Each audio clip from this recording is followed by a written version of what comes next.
Thank you, Chris. All right, we're going to start that recording. We just did the poll of things that we would like to learn about. And for this group at this present moment, the one that had the most selections was learning about our family tree or genealogy. So some architecture, some writing board books, some fun things in there. So today we're going to be covering the social change advocacy, the sexual harassment module, and then finish up the day with policies and procedures. And that's going to be what's on today's recording.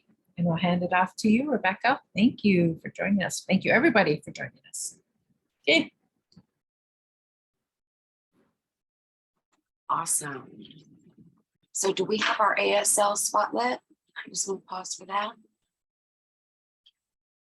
There we go. All right. Hey, hey, hey. So I'm starting us in a good way. Just learning some cedar and some sage here. Before I even say a thing, I want to do this right. So. Rebecca, I'm not seeing you, though. You're not seeing me? Nope.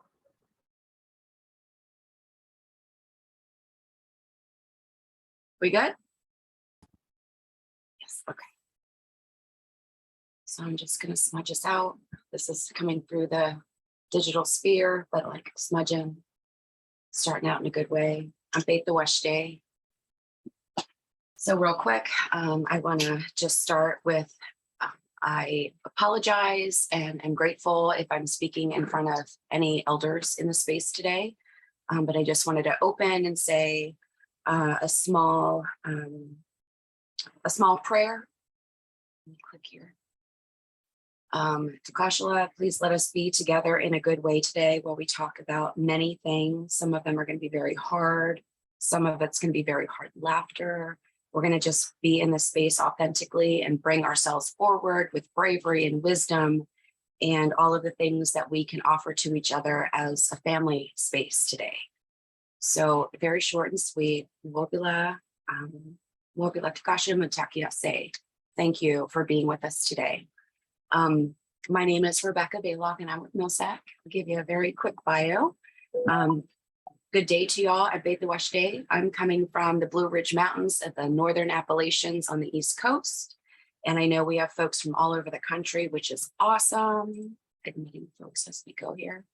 And today we're going to talk about social change and still clicking.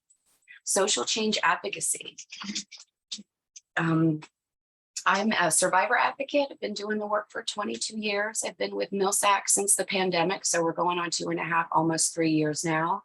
And social change has been really woven into our everyday lives, all day, every day, from sex trafficking to sexual violence, racial justice, diversity, homelessness, substance abuse, mental health, depression. All of these things are like a part of our everyday lives because the pandemic has really changed how we view the world, how we're navigating, and then other big political changes like reproductive justice, the wars going on in the world, all of it somehow fits into the same basket of social change advocacy. And at the end of the day, we get to choose our passion projects of where we can bring our survivor advocacy, where we can input and provide experience into the conversation, or maybe we're new and we're very interested in a topic. So we lean back and just listen and learn so that we can contribute our perceptions and perspectives later. So how do we change social norms in tribal communities in 2022 when all of this is going on in the world, right? I'm really happy to be here. This topic is near and dear to my heart, and I can't. Okay, there we go. So with the goals and objectives, this could change every day due to the emerging issues going on in the world, what's happening in your tribal community on a local level, what's happening in your state. And we understand the interconnectedness of your tribal community with your state governments and then the federal government as well. So today we really want to talk to you all as advocates that you're all already doing social change. What is your passion? What can you bring forward and what can you share? Okay, sorry about that. Learning objectives. We're going to define Sorry, doing tech stuff in the background. No. Okay, sorry about that. We're going to define what social change means, and I would love you all to chime into what does social change mean to you and your tribal community? What's the emerging issue? What's the topic that you'd like to discuss? We'll get into that later too. We want really to just share together in this space as relatives to each other. How do we strengthen the movements that we need in Indian country that sometimes are just invisible to the rest of America or the United States or the world, to indigenize social change for what we need? That reminds me of a bit of a storytelling with the Violence Against Women Act that had happened many, many years ago. I think it was 1994. It took until 2013 to where this huge group of diverse women came forward together. And they said, you know, Indian country lost tribal jurisdiction over everything but the Major Crimes Act, right? So these Black women, white women, Asian Pacific Islanders, these faith communities, they like linked arms around us as Indigenous people and said, you're not going to pass VAWA unless you restore some tribal jurisdiction for domestic violence victims. And it was called a sliver of a full moon because it was this much. We needed this much, but they gave us this much. But at the end of the day, all of those allies and those people refused to pass VAWA if they didn't include what we were asking for, even though it was a sliver. And they stood beside us. And that allyship is so very important when it comes to social change, that we are linking arms with our Black relatives, our Asian relatives, our Pacific Islanders, those faith communities, Latina, all of the folks that we really don't have to do social change just in an Indigenous bubble. We educate and we teach and we link arms with others, and we just volley back and forth and support each other. And that's a huge part of the larger movement of social change. So that's what we want to talk about strengthening today. And then back to that Violence Against Women Act, VAWA I just gave an example of, recognizing the social norms that did not or have not included our Indigenous needs and values. That's when that allyship and partnership really comes together and shines through. And then the last bullet, identify the alternatives. How do we creatively address reproductive justice, sex trafficking, ending sexual violence? How do we talk about the need for shelter for sexual violence victims or youth or Native LGBTQ or Two-Spirit? How do we do all of these things with our passion of what we're really good at focusing on? And then if there's A, B, C, D, and E, all these 5 people, and if we can come together and talk amongst ourselves, we can build something really strong together that's diverse and inclusive, right?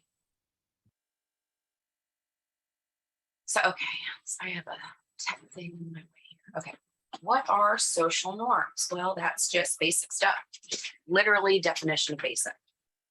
Social norms are basic values and beliefs and attitudes and even actions that become accepted as standards. And we know the internet and the digital life ways we live has really influenced what social norms are.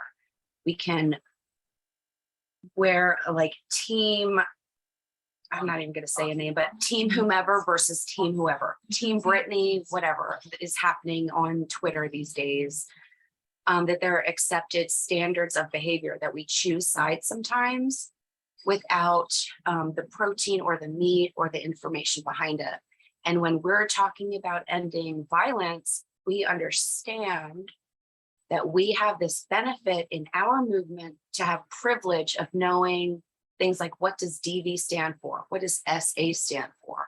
What is MMIP or MMIR? We have this privilege to be together. That we understand this information at the top of a hat, whereas many people in our community, their social norm is not understanding the alphabet soup or the acronyms. Sorry, I'm clicking here. That we don't take it for granted, but we're in this space together, so we get to have these in-depth critical conversations. And the social norm, the responsibility of that opportunity is to bring it back to the community, whether you're suburban, rural, reservation, or urban.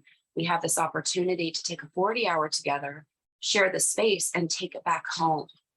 And that's really important because then we change the standard of belief systems where, for example, I guess it was 8 years ago, there was an op-ed, an opinion piece in a major national newspaper that two-spirit meant nothing to an individual because they grew up using derogatory names for Native LGBTQ or two-spirit on the res. And it really burst the bubble open about changing those social norms, that even though the language, the privilege of proper language and understanding of each other wasn't a social norm, it was a bit of a difficult opinion piece that was published, but yet it was used as a tool to educate. And it educated from elders down to like 4 years old. So that was an opportunity to change social norms, that you can't say the F word, the N word, or prairie N word, like these things have to change. And that's changing social norms. And that's what we get to do here today. Forming a line, wearing a mask, that's big, right? How much divide did we see with toilet paper over COVID or mask wearing, that the individuals get to make a decision for themselves and their families. But if we talk about the science, if we talk about taking good care of each other and ourselves, then we can understand that the social norms are really based on indigenous values of taking care of each other, bravery and wisdom and compassion. In Lakota culture, there's 7 basic values. I know we're not all Lakota here, that you have your own traditional guiding principles and values. Use that to change your social norms. There's nothing more beautiful than traditional values changing our norms, man. Oh, next bullet fits right in. Tribal norms are often rooted in our ancestral knowledge. That's it.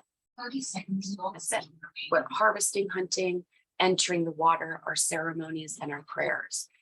We have the tools to guide, honestly, and I firmly believe that our indigenous values are the answer to a lot of big world problems, including acts of war that some folks are going through. Now take a breath. Becca, Tamara Hudgens is asking in the chat, can we get the op-ed article? I can do that. Okay. Yep. After I adjourn this PowerPoint, I will search on Google and I'll put the link in the chat if that's all right. Cool. Thank you. So what's mainstream? I mean, this stuff is going to be really, you're going to understand. We know walking into worlds already. I call it a hybrid love story. I apologize that part of my introduction, I am Oglala Lakota. I am Mohawk, and my father's a full-blooded Hungarian Slovak gypsy. So I'm a hybrid love story. I know it's a bit of a cliche, walking into worlds, you know, the thing, but it's real, right? We have to code switch. We have to know how to go into a room where we're the only Native person sitting at the boardroom table. How do we voice our opinions and be respectful and traditional, but yet not lean back too much where we're tokenized. It's all of these same scenarios together, but with mainstream. Okay. Social constructs created a mainstream to keep hierarchy intact. Me Too movement, right? We understand the history of Hollywood. We understand reservations, blood quantum. You all know that hierarchy has been a big challenge in Indian country, that we often don't have the autonomy. Are we gaining autonomy? Yes, and it's a beautiful thing, but we have to keep fighting for that. The hierarchy exists, so we need to keep going, keep climbing up, and not allow folks to make decisions for our land and our water and our people and our faith. We've been through, we're not allowed to pray.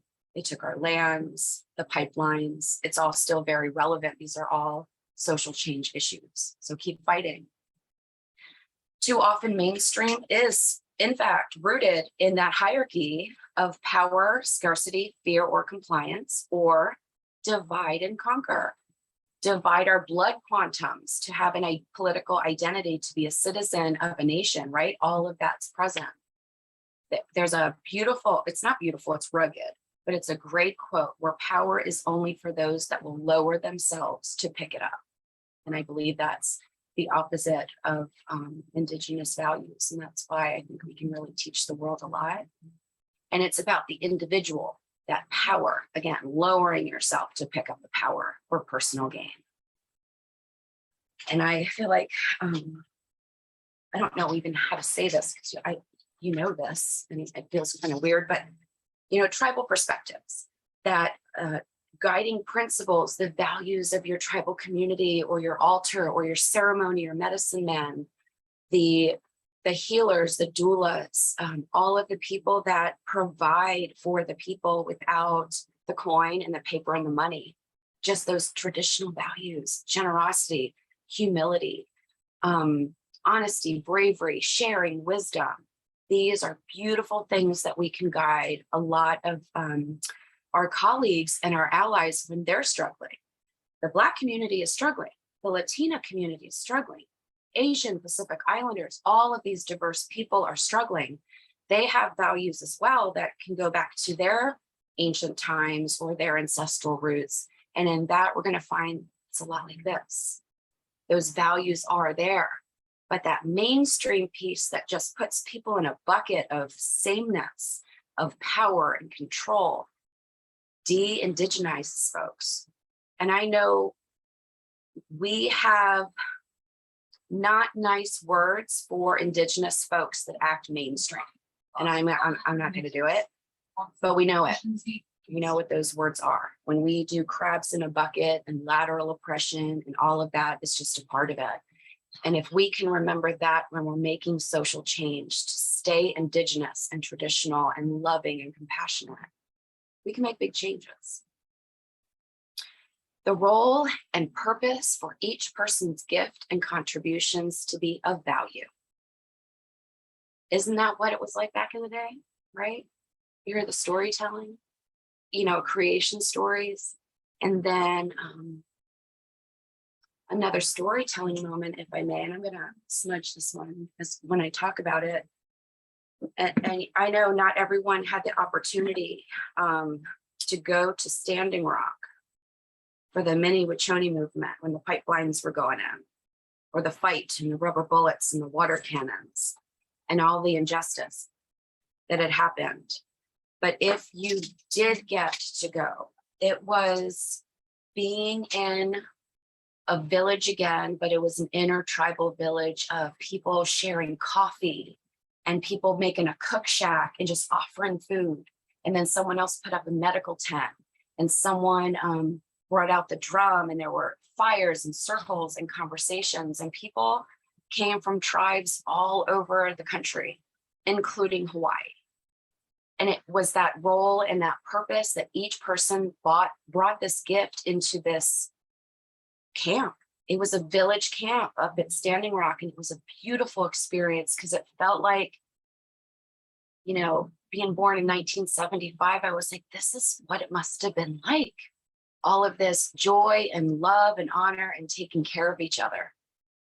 While we were making the social norm change, we were fighting for the pipelines to be shut down and not destroying Maka'ina, our Mother Earth, right? So it was a beautiful experience. And everyone had value and everyone just contributed, and it was gorgeous. And the last bullet is for the collective good. Man, it was awesome.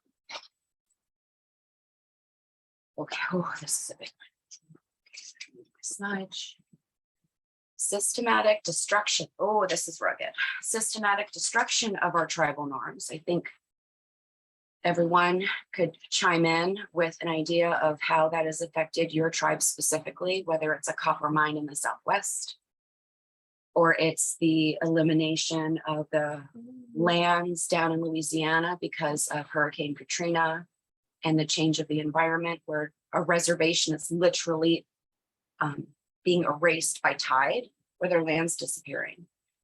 Or in the Northeast, completely different scenario, reservations, blood quantum, You know, the systematic destruction is woven into policy. And that's what we've been fighting for since 1491, quite honestly. The assimilation policies left a hole in Native identities, our worldviews, safe access to ancestral practices. We talked about that a little bit earlier. Another storytelling, it's just what I've been taught, it's what I know, it's how I'm supposed to share. So I'm sitting on a 10 to 15-minute drive from the Carlisle Indian School. Our local intertribal community takes care of the grave sites. There is no state or federally recognized tribe in the state of Pennsylvania, but Carlisle's sitting right here.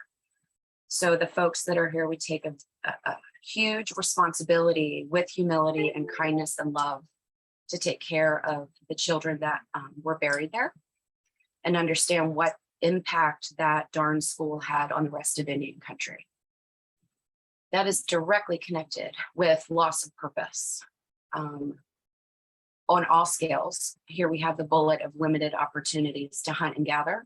That came with reservation life being put on a plot of land when, you know, we were just everywhere. Assume other religions to avoid persecution. Again, we talked about that earlier. We weren't allowed to pray until what, 1974, 1978, right? We could be jailed. What happened?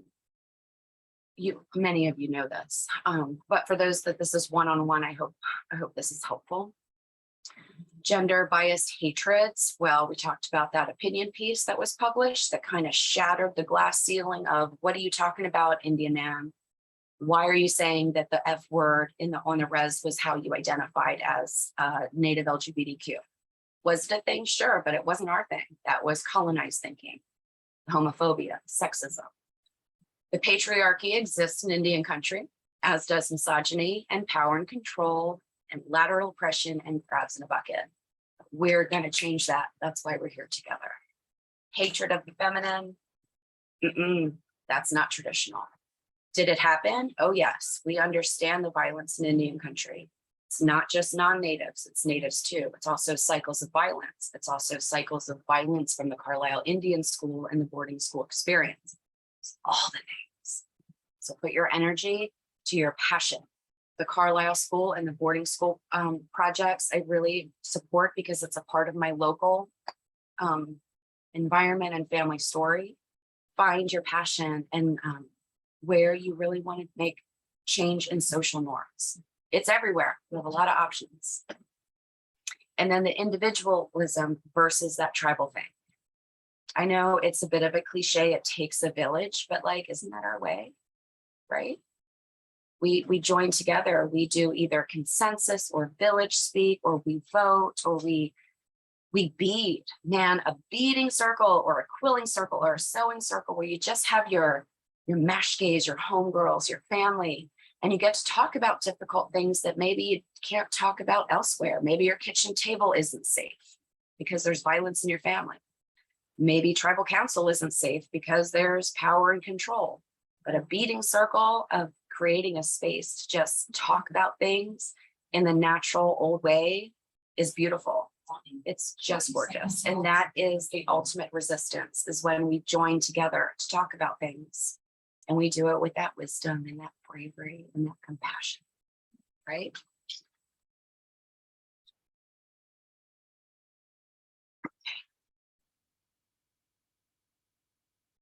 Not our own teachings. So silence is learned. My granny lived in a world of silence. She was an Indian woman. In the state of Pennsylvania where there was no tribe, and she was adopted by Mennonites in a safe space where she was not in an ocean of brown people or Black people. And the silence that she had to endure to even be a part of a safe space with faith and camaraderie and just being okay. There was silence. She couldn't say the things of what she grew up with. And I think no matter what age anyone is here today, I think we know some of our elders in our lives and even those that have taken their journey. that silence is something that was a part of security and safety and keep on keeping on. And we are really changing that in 2022. We get to go and jingle dress dance at George Floyd's circle where the tragedy happened. And we get to link arms and say we have more in common than they wanted us to be divided and separate. So our silence is learned and it can be loud, but we can also choose to have our voices because we and our aunties in this movement, our grandmothers in this movement have fought so hard for us to have a voice, that we don't have to be quieted in shame or fear like maybe our grandmothers. They couldn't say a word for fear of getting sent to Carlisle Indian School or boarding school, getting arrested for having an eagle feather. Way back even further, ghost dancing. We know what happened when there was a ghost dance. It was illegal and it turned into a massacre. So the tendency to stand by without intervening, 2022, I think we're getting there. We're not really taking anyone's crap anymore. We can ignore, we can laugh or participate in sexist jokes. I think that's a big change too. We don't have to play it safe. At this point, I think we are raising our voices enough that we don't have to just say, oh, I'm uncomfortable. I don't really want to challenge my friend who just made a racist joke about natives or Black folks or Latino folks. We don't have to do that anymore. There's power. There is power in our sisterhood and being good relatives to each other. Victim blaming, she asked for it, she deserves it. We don't have to be so silent anymore. We're educating. We got this privilege of this space together. And then we get to take it home and we get to talk to our families and our friends and our community about it.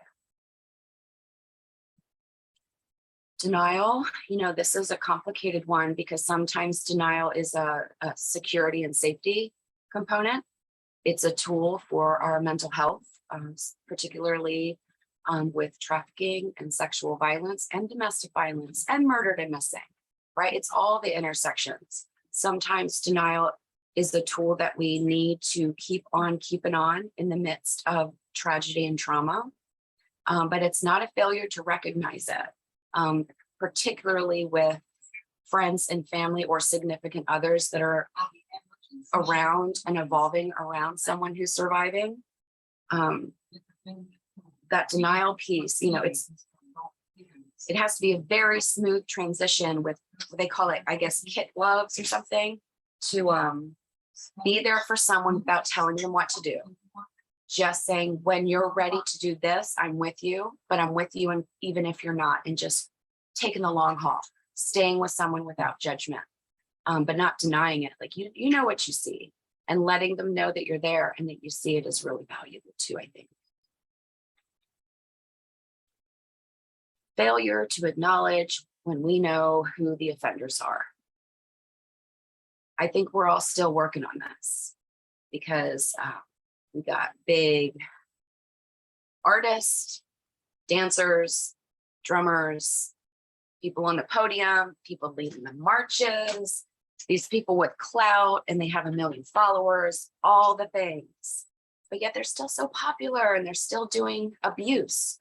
That's something we're still working on too, right? Is how do we navigate 200,000 hate comments because you call out someone who's a perpetrator? Like, we're still navigating this digital world where cancel culture doesn't always come for the bad folks. Cancel culture comes from the good folks trying to stop the bad folks. So we're still navigating that, but it's good that we're talking about it, right? And linking arms together.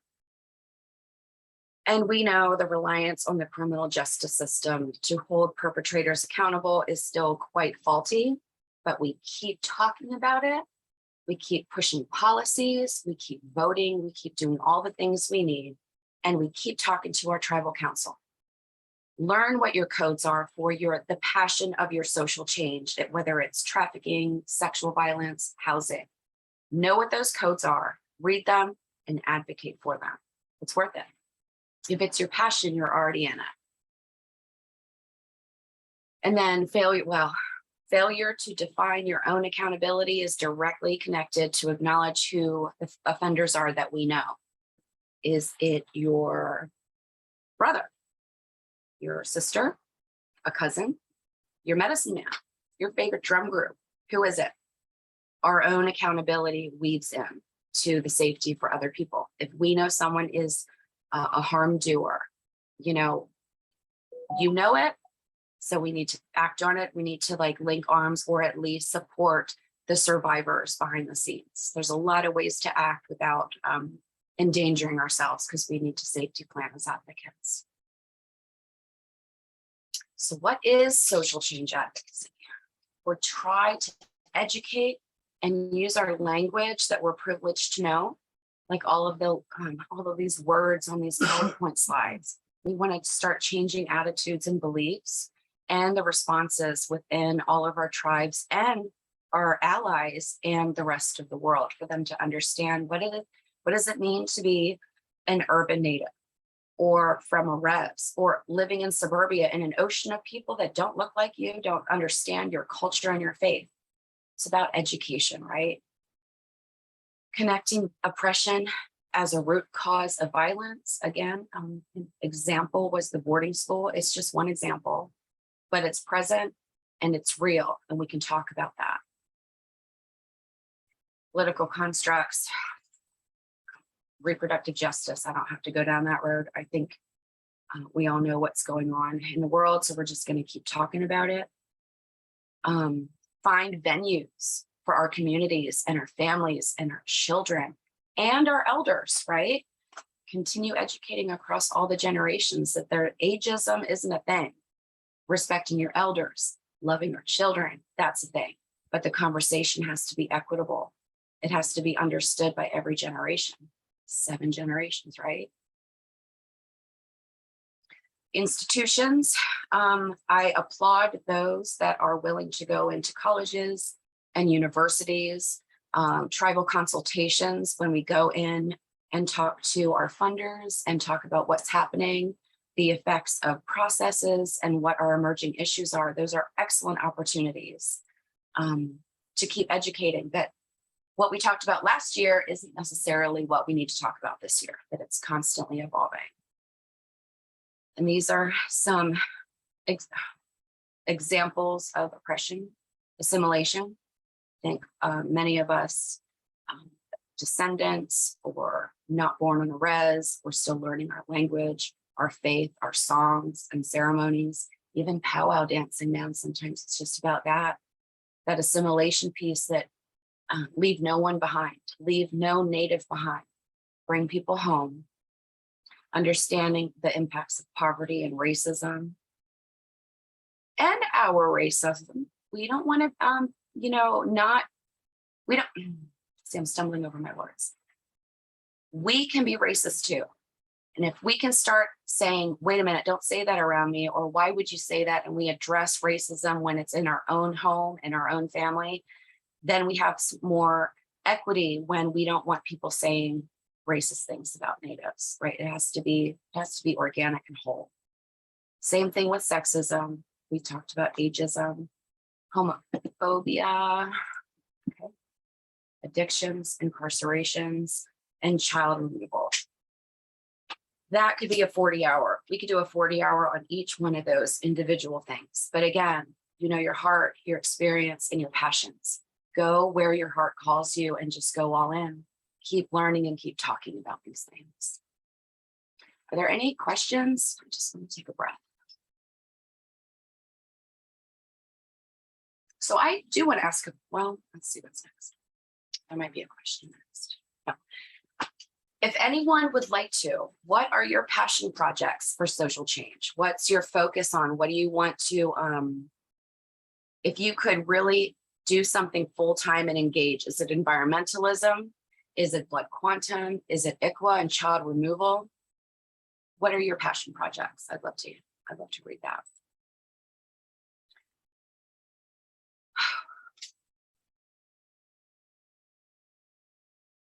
Water can carve even the hardest stone.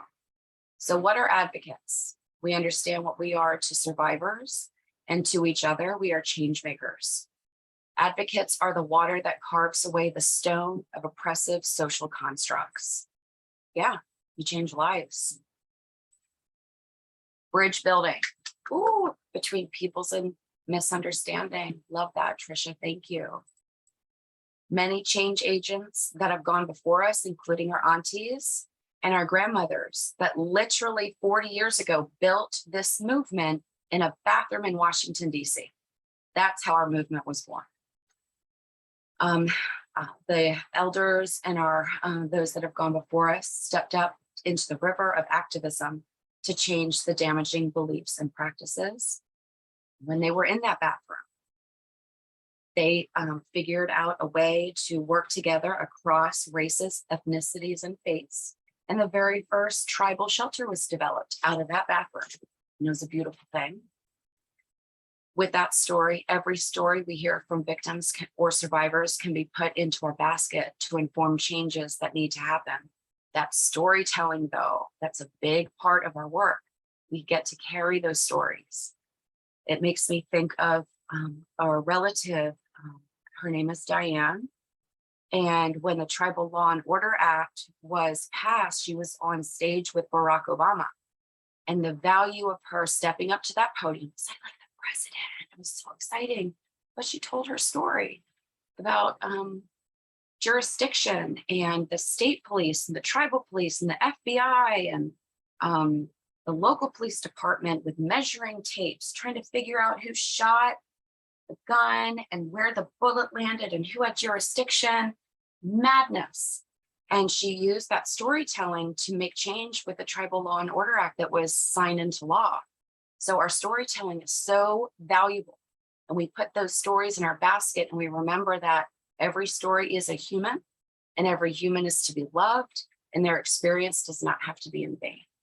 That healing journey can change so many generations of lives. And it's beautiful. I can put that article in the chat as well. So what are some other examples of social change that have occurred in our lifetime? So please add to the chat. What have you noticed in your lifetime? Whether you're 18 or 88, please chime in the chat.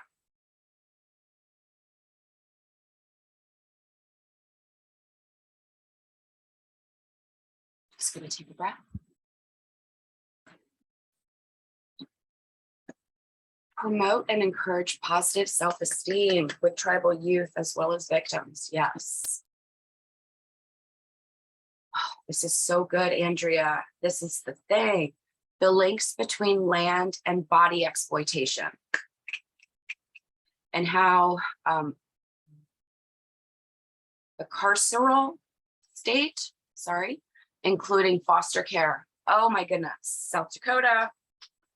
Holy smoke, South Dakota, yes. Professional human trafficking by the government, that's a real thing.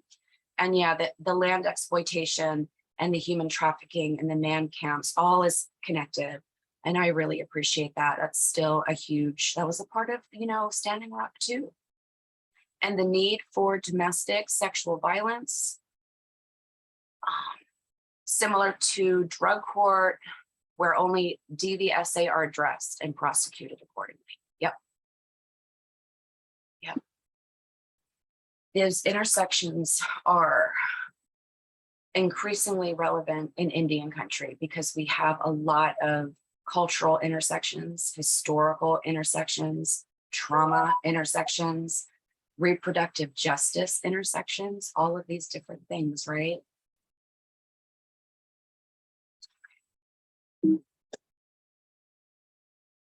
Decolonizing, the ultimate freedom. The ultimate freedom is decolonizing your spirit and decolonizing your mind and your heart. Everything else is just going to follow man after that. And as we make those connections, right, all of the forms of oppression that intersect with sexual violence, when we focus on this, it told me the spider web, right? We understand that hatred is just a part of it. Being deemed inferior as kind of unique, considering natives are also appropriated to such a huge degree, which is just intense. Not human, barbarians, savage, too emotional, against other faith gods or just get over it, right? That's just a part of some of the language we hear. When we participate in that language and not the beautiful freedom of Indigenous culture and faith, you know, when we stand up against that and it's have self-love, even through the hard times, we're decolonizing when we have self-love. Restoring sovereignty is huge, right? And understanding the impacts of what quantum, what's that going to mean in 100 years? You know, there's a lot of debate and conversation to just stay aware of when it comes to ending sexual violence. That's included with the policy connected to citizenship and sovereignty, which is all policy work. And here's a good quote. As we work to restore tribal identity, leave no one behind, our values and tribal lifeways, we will restore the web of life. Love that. Christine, are we doing breakouts? That's up to you. I don't know how to do that. Oh. What's our time? 46. So I have 15 minutes? Yeah. Okay, let's skip the breakout. Okay. Well, yeah. Okay. Maybe we can just talk briefly about, well, no, I think we're good. You just go. okay. Sounds good. Okay, engaging the individual. We know that activism, people who are in it, experiencing it, and they see activists trying to make change from George Floyd to reproductive justice to racism to Standing Rock to the returning of the children at Carlisle, right? Like when we're in need and we see these strong, powerful activists, they become inspirations of, wait a minute, I'm going to be all right. I can learn from that person. I can follow that person. I can use what this is and get involved. And it does help recovery.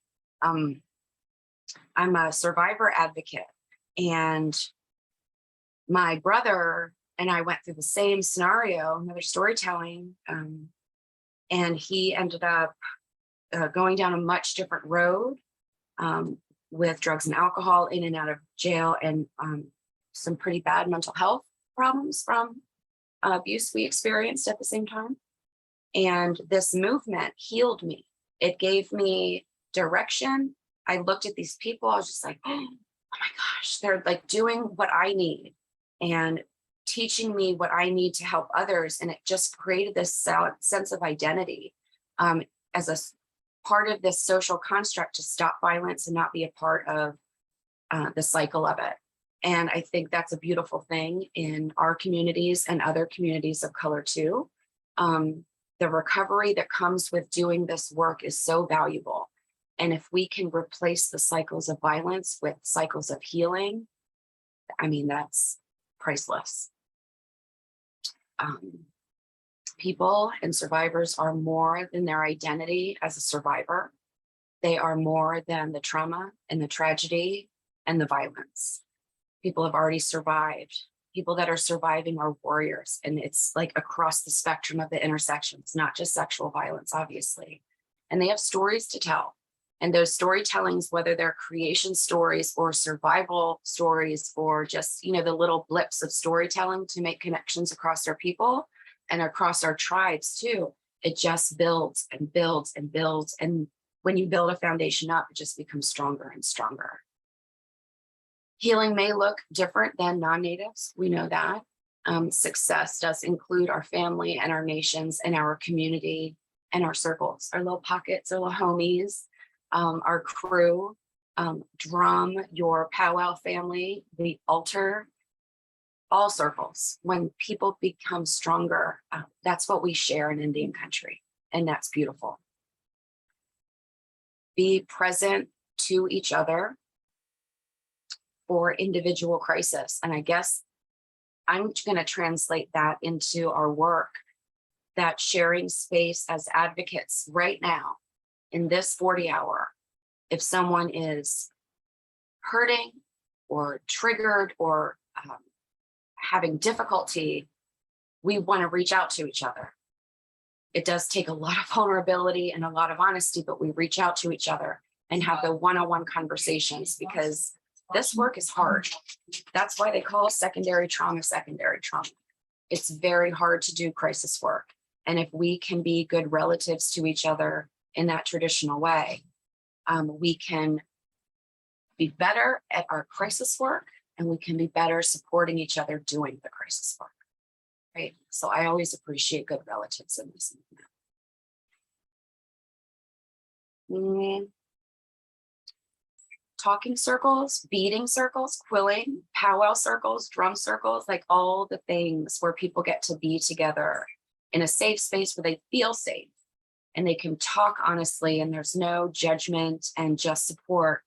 It affects the individual and then it affects the group, right?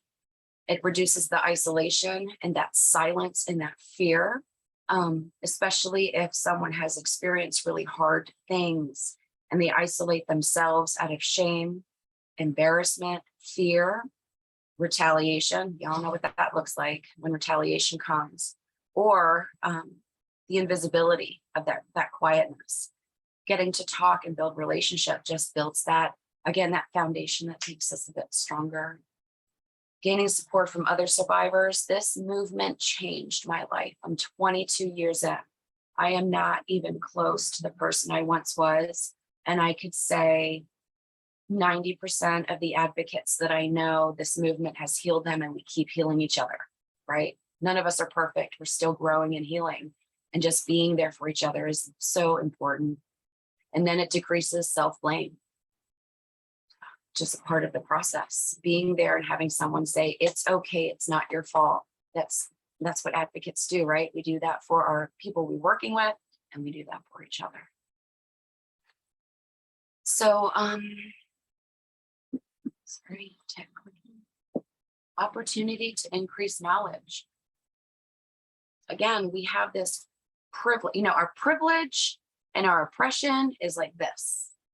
It moves and ebbs and flows every single day. Sometimes we're sitting in privilege, sometimes we're sitting and we're the underdog, or we're in, we don't have the privilege someone else has in their own.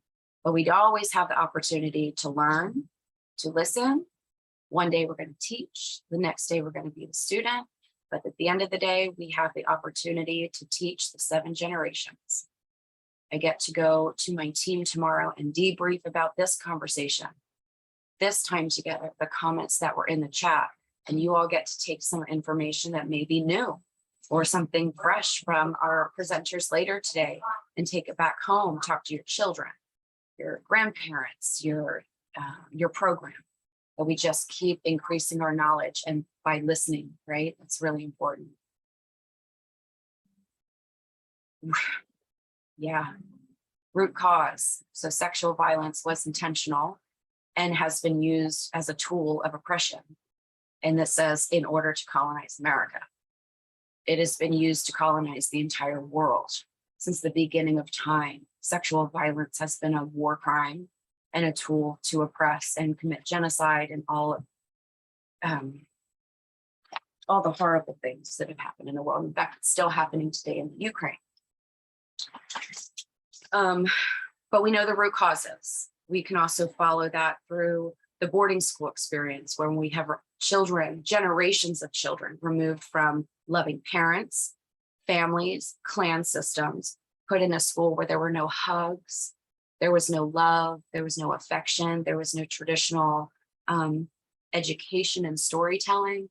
And then they grew up without those connections. And we're still, I think, healing from those cycles of violence that were brought in through institutional education and horrific crimes. So those root causes, they're diverse, but we keep on keeping on, right?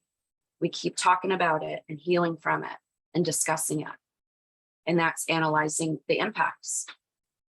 Having some elders that have talked about what they went through in 1972 in a boarding school. I'm not talking about 1893. I'm talking about 1973, that the things were still going on. and their bravery to share their tears and their voice. And the stories help us understand that cycles of violence have a root. And sometimes it's your grandparent that is trying to heal generations of family. And that's amazing. I really appreciate those voices. Oh, utilize elders to restore the traditional teachings. There it was, the life ways, the values that reverse the damage of the social norms that are not a part of our world, that our world has such a beautiful benefit to the rest of the world, whether it's not about greed and owning and having the Gucci bag or whatever, all of the power and control, and what's considered a benefit is the me, when for us, it's the we. And I think the rest of the world could use a lot of healing with that.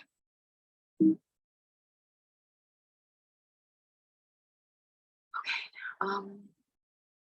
I want to be mindful of time. Okay.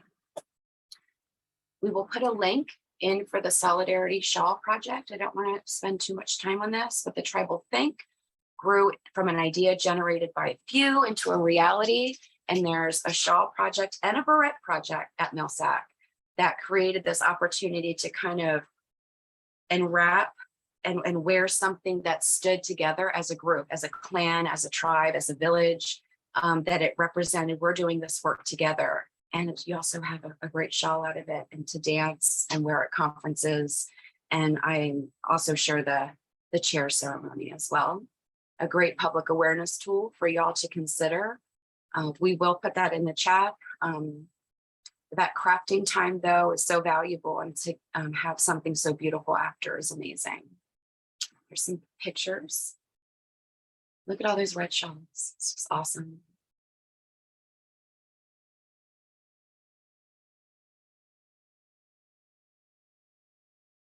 Okay, Elders Lodge, that beading. Look at all these arts and craft time together across generations. That's so valuable. I guess Christine, do I have time for this one? You can take all the time you need. I can adjust. You take all the time you need. I can adjust. Okay. Just go. All right. So I'm going to play this video, which is so great. Okay, here we go. You still can see it? Yep. Okay.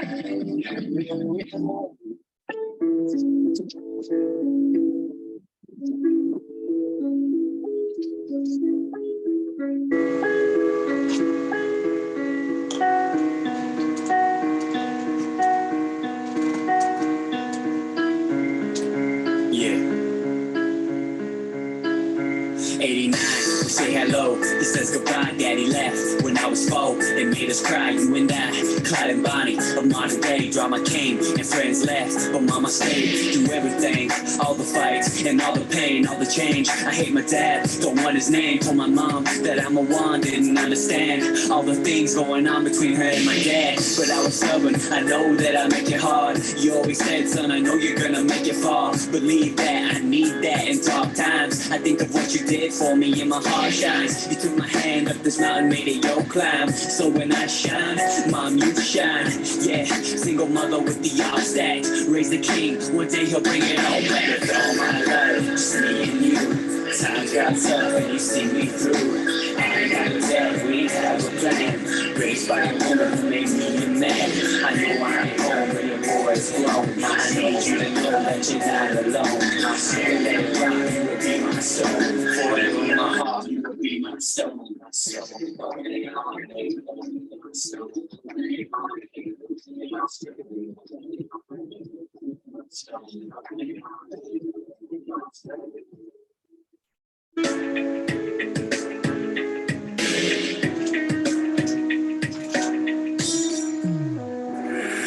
You always gave me what I wanted, somehow always found the time. Single parent, it's a pain. apparent that you stayed up on your grind. I remember you would put me first. It was hard, but you said, son, it could be worse. You were right, it's funny, looking back, days were sunny. You kept me smiling even though we didn't have the money that other families did. Somehow you made it happen. I promised mom that I'm gonna do it with this rapping. You took me everywhere, my cap in my backpack. 20 years later, now I'm rapping and snapbacks. Rocking a long braid, we came a long way. You kept me on the red road, away from the wrong way. Forever I'm grateful for the life you gave. Tears that we cried, sacrifice you made. Yeah, single mother with the offsets. Raise the king, one day I'll play it all. It's all my life, just me and you. Times got tough, you see me through. I got to tell, we have a plan. Raised by the woman to make me the man. I know I'm home, your boys alone. I need you to know that you're not alone. I said that right, you will be my soul. For it will my heart, you will be my soul. I said,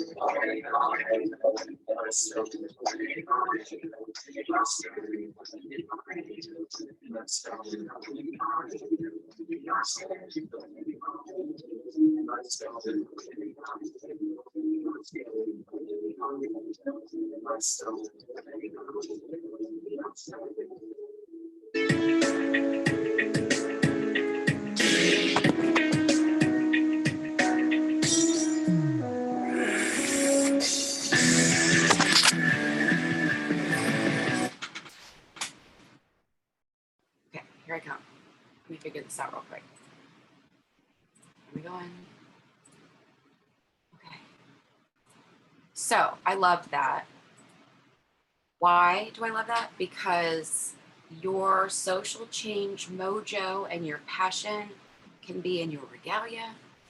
It can be with your people. You find like-minded folks. It can be in art, beadwork, quill work, cooking, right? Having a potluck, bringing folks together, singing on a drum, doing your ceremony.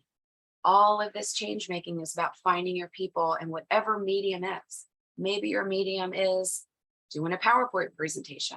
Maybe it's going into communities that don't look like you and standing up and saying what you need to say and educating folks. But finding your people, finding your craft and your medium with your own passion for what you want to do, you won't fail. You'll keep going and you will make change. You just got to love what you're doing. I love this work. I know many of you, we have 76 people in the room, and you're living your passion right now, and you're learning and engaging in social change right now. So please go home today and share it with someone. Engaging systems too. So this is, not everyone's made for public policy work or engaging systems. Some folks maybe don't want to go in front of tribal council. Some people are nervous to, someone makes an offhanded joke that's not cool. Maybe you're not comfortable saying what you need to say, but you can have that conversation with someone else after too, and debrief and figure out how to get comfortable doing that. But at the end of the day, every time we are not silenced, we are restoring our tribal beliefs.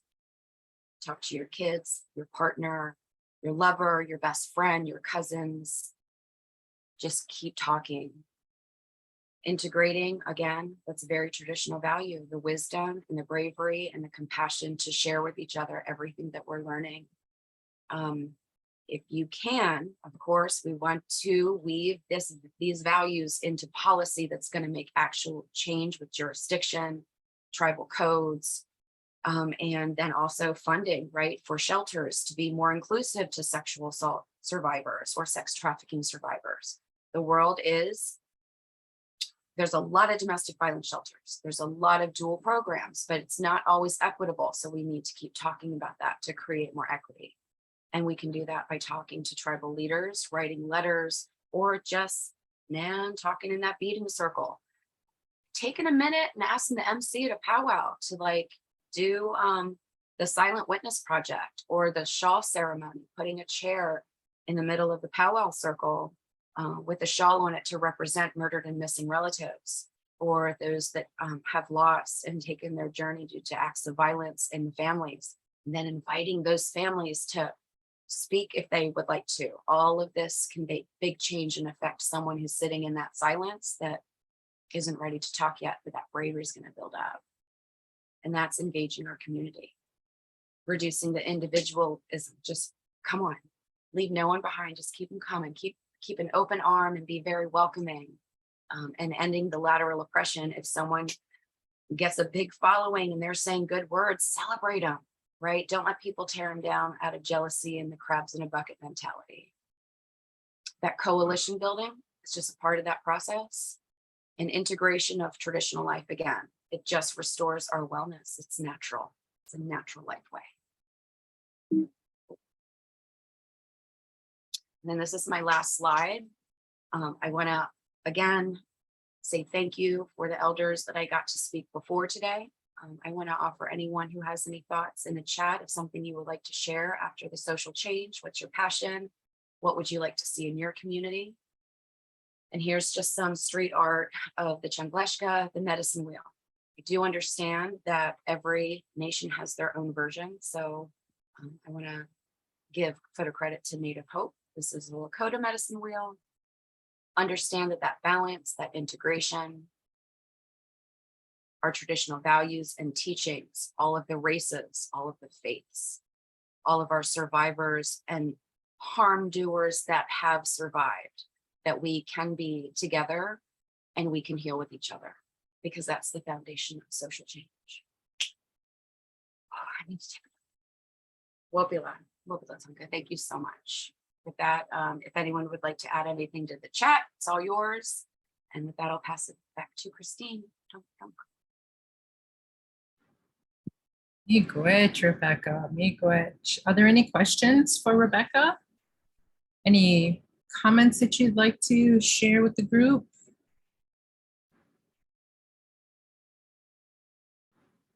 Thank you, Yvonne. Stop sharing.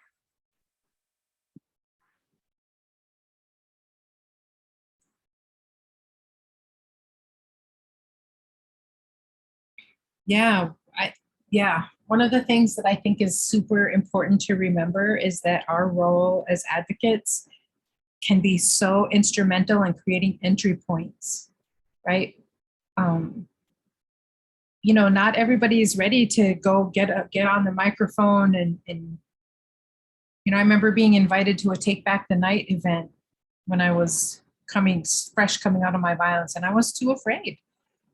But I showed up and I kind of hung out in the back, right? And to be in that space with other survivors where I didn't have to explain anything was everything, right? So we're all in varying degrees of readiness, but as advocates, anytime we can create an entry point to be a part of the change is so healing and so powerful. And we really encourage to be creative and open to the possibilities. Yeah. Because we can even do it in our own homes, right? Even talking to our family, our relatives about, I think about how many times I've had to sit my brother down when he's talking crap about something, and I have to ask him about that. Like, where's he getting that from? Where'd you come up with that, right? Because our society really feeds us a lot of stuff. So yeah, this was just awesome. Thank you so much. All right.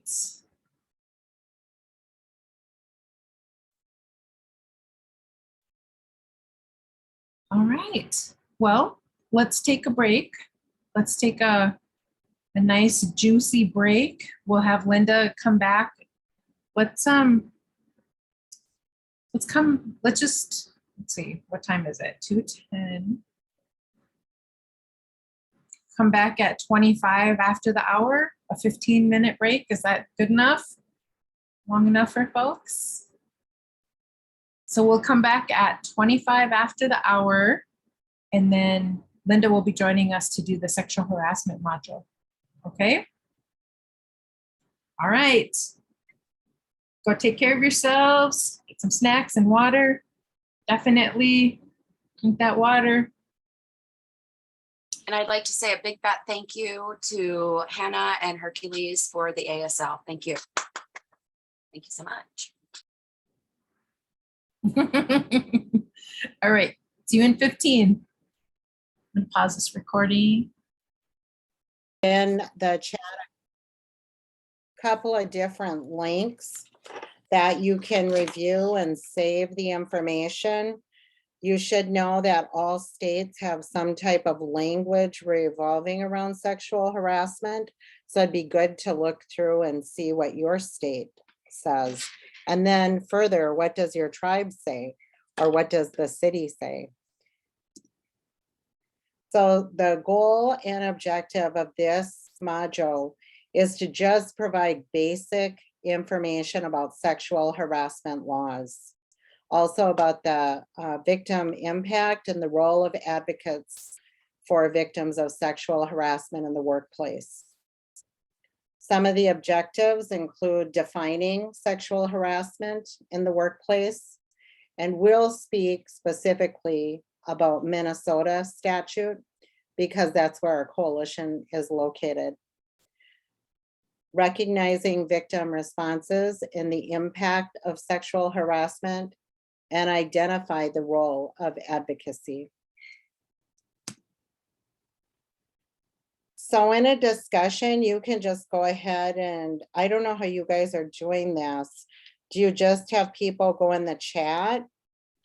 Or can they come on camera? Both, like they're welcome to come on the camera and share examples or type it in the chat. Mhm. So just to have a little discussion about this, and if people are comfortable, I would appreciate you coming on with your voice and your camera and just talk about some examples of sexual harassment from your understanding.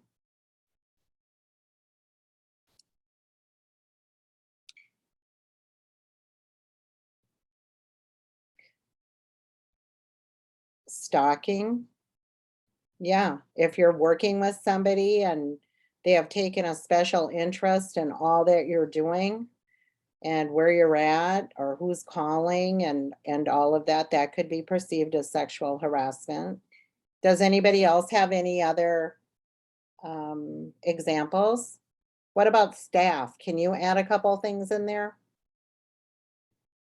Rebecca, Afton, I think Becky's in here, Christine, Amber, anybody?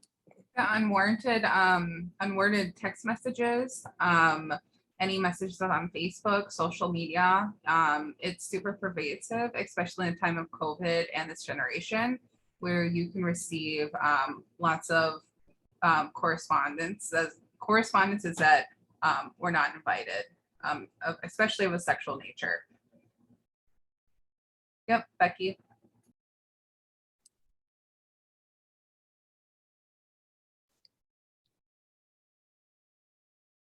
Inappropriate messages or emails, touching you without your permission, comments on your appearance or your body parts.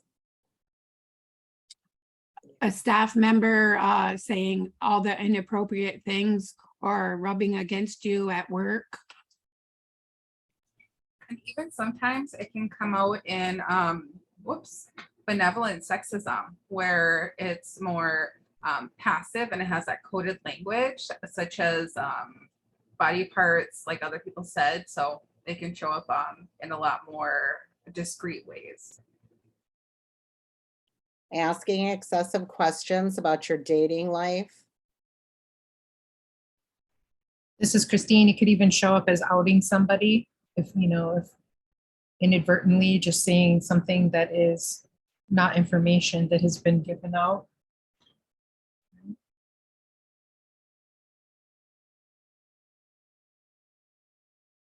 So do you have any ideas? Do you think there's any limits on who can be sexually harassed?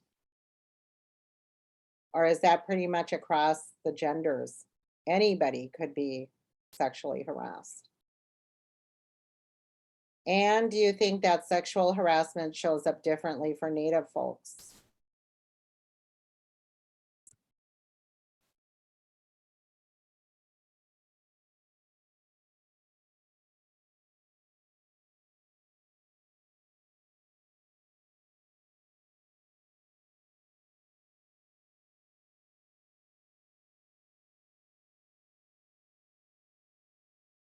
Yeah, Danielle brings up a really good point. That natives have, well, they're funny and have a sense of humor that can be inappropriate off the reservation. it's a hard subject to talk about at work.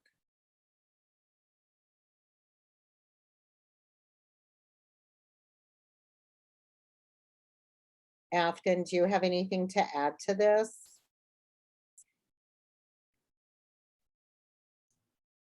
For sure. I think a lot of it started with the cinema. There was a really good documentary called Real Indians, and it talked a lot about how we were often the damsel in distress because we didn't know better.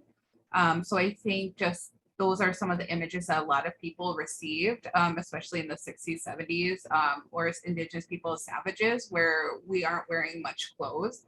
And that's the opinion of our people that we're free, that we're often naked.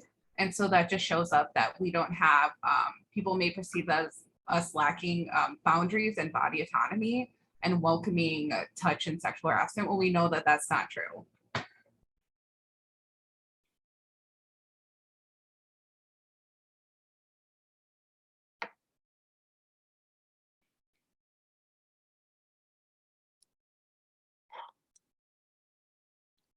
So all of the things that we just talked about, defining sexual harassment is all of those things. So unwelcome sexual advances, requests for sexual favors and other verbal or physical conduct in a sexual nature. And I think something that happens is a lot of us don't listen to our gut feeling because we think we may have misunderstood something, or we can downplay what else somebody is sharing with us about what they think is happening. And so we really have to be listening and observant and honoring and respecting what somebody is saying. If they have identified something they feel uncomfortable with in the workplace or something that seems off a little bit, then I would listen to that and respect them, and help them, you know, in whatever way you can, support them most of all. And the bigger thing is believe them. I think there's a real energy about dismissing what somebody's saying or thinking that they're exaggerating in some way, or maybe they've misunderstood. And just because something hasn't happened to you or hasn't happened in your presence does not mean that it hasn't happened. Do you have anything to add to that, Afton? Christine? Rebecca? Do you have anything else? I don't want to take the mic too much. I want you to take the mic too much. I think you have a lot to say, and it's really good stuff. So go ahead, Christine. I was saying exactly that. Like Afton, your insight is beautiful. So please share for real.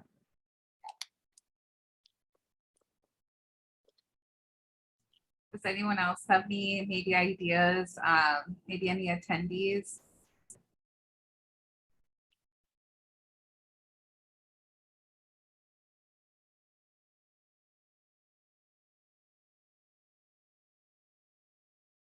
I do think that it is additional thought besides going to work and doing your job and being stressed out about doing your job or having all of the parts of doing your job, that it is another level of responsibility and awareness. And so when we're listening to this, you look around in your workspace and say, could that be happening here? And I'm not even aware of it. Or did it happen? Or is what happened to me? Is that this? Because I think we need the sometimes permission and the words to give it language that other people might not be comfortable with talking about or listening to. But when there is submission to or rejection of this conduct explicitly or implicitly, it affects a person's employment or unreasonably interferes with the individual's work performance or creates an intimidating, hostile, or offensive work environment, especially if somebody has some type of authority in the workplace, or there's somebody that you have a lot of interaction with, or the person has a lot of interaction with them. Yeah, I think this is one of the hardest ones, especially employment sexual harassment, especially since we're already so marginalized. Is that often when we're considered the glass ceiling, or oh, I think you're going to that next, but just fear of retaliation, is that our opportunities are as bountiful as others who may have a support system, the capital to find other jobs or other roles, who are often cornered into positions where we don't have the power to change. We don't have the power to overcome retaliation with a court system, that we don't have the privilege to get up and change, or get others to see our point of view of what sexual harassment looks like. Thank you. So this is just some continued language. It's actually a violation of the Civil Rights Act. It's been defined and it has Title VII. Also, any type of behavior with sexual or gender demeaning and unwanted and causes discomfort or intimidation. So the quid pro quo, that's an employer asking employees or applicants for a sexual favor in return for employment or some job benefit. You may have heard that before. And then the hostile work environment, a supervisor, coworker, customer making unwelcome sexual comments or suggestively touching or acting in a sexual inappropriate way. I used to work decorating cakes in a couple of different places in Minnesota and in North Dakota.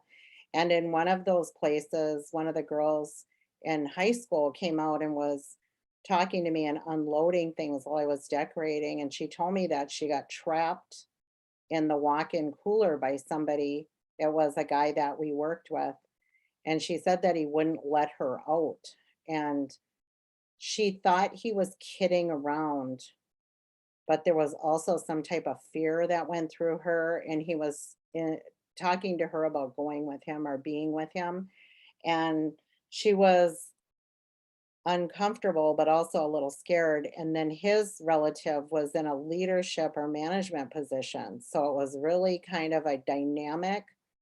And what happened was I went up and I talked to the general manager about that incident, because he's like a man. He's not a kid, he's older, and she was still in high school. And they must have somehow told his relative that was in management. And when I was working in the morning on a weekend, the woman approached me and said, if you have anything to say about my relative, you need to come to me first. And I said, actually, no, I don't. I don't have to talk to you about any of it. I said, he's a grown man and he'll be dealt with in a manner that, he is responsible for what he's doing. You can't step in and stop what's happening. You need to step in and tell him not to do that and trap anybody anywhere and talk about his behavior. Instead, it's real easy to shift behaviors and attitudes and to focus not only on her. There would be a lot of times the focus would be on her, but because I'm the person who went up and talked about it, now the focus was on me, and it was anger and it was resentment and it was threats, and she wasn't expecting I would say something back to her about it. And then that she also has a responsibility, and the truth is it's a violation of that young woman's rights. And not everybody's born knowing they have rights and that they can live free without being harassed or threatened or cornered. And so they might not have the tools or the language, but if they share it with somebody and talk to them, they can be empowered to feel safer and to know that somebody is validating what they're saying. Do you have anything to add to that? This is Rebecca. yeah, some of the comments made me think about sarcasm. Like there's Indian humor, right? There just is. But then there's that sarcasm out. Oh, I'm just kidding. You don't accept my advances. I'm just kidding. Sarcasm. No, that's not going to work, right? And that's a part of the game, of that manipulation game to test the waters, and that can be in trafficking, sexual violence, or harassment. So I just wanted to mention that too, that a lot of folks, if the gig doesn't land, oh, I'm just kidding, sarcasm out. It's both and people need to knock it off. They need to stop doing that. Claiming it's a joke. It was just a joke. It's a very easy out, but it's still sexual harassment, right? Being propositioned. Linda, oh, I would just add to that as well, that circles back to the module that Rebecca just did about that social change, where when we stand by silently and observe that happening around us, right? That's a time when we could really interrupt that on behalf of somebody who's being harassed. And then also in the chat, Trisha mentioned that we're often taught sexual harassment is only inappropriate if it's done from a top down or an authority position. So I think she brings up such a great point that it doesn't, the law reads in a certain way or society interprets a certain way, that it's about your boss doing the quid pro quo on you, but that's not necessarily, it's still sexual harassment if you feel uncomfortable or attacked in any way, that hostile work environment, right?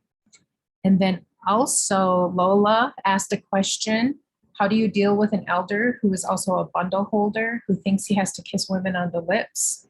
And she noticed that he picks the women to kiss, so not all the women. If you can respond to that.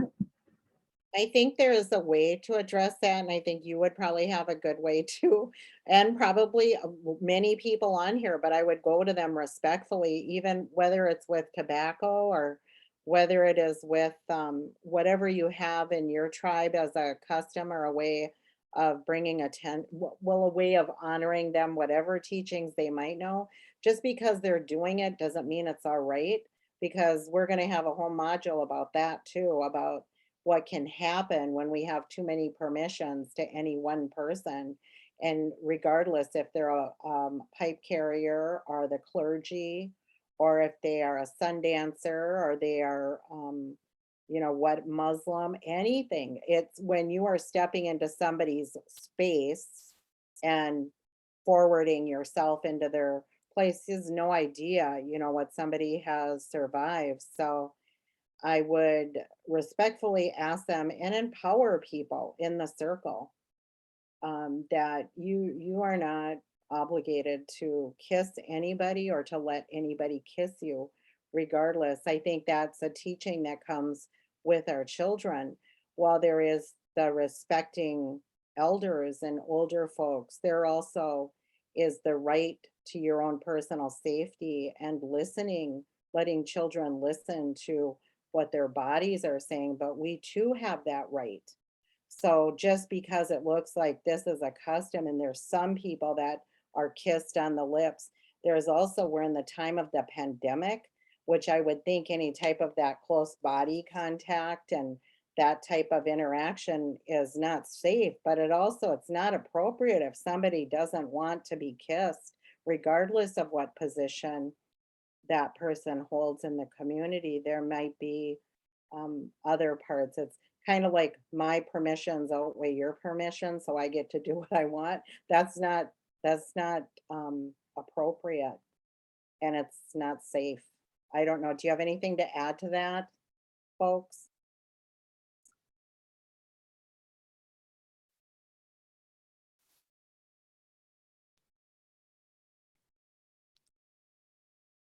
What do you think, Christine? What would you say?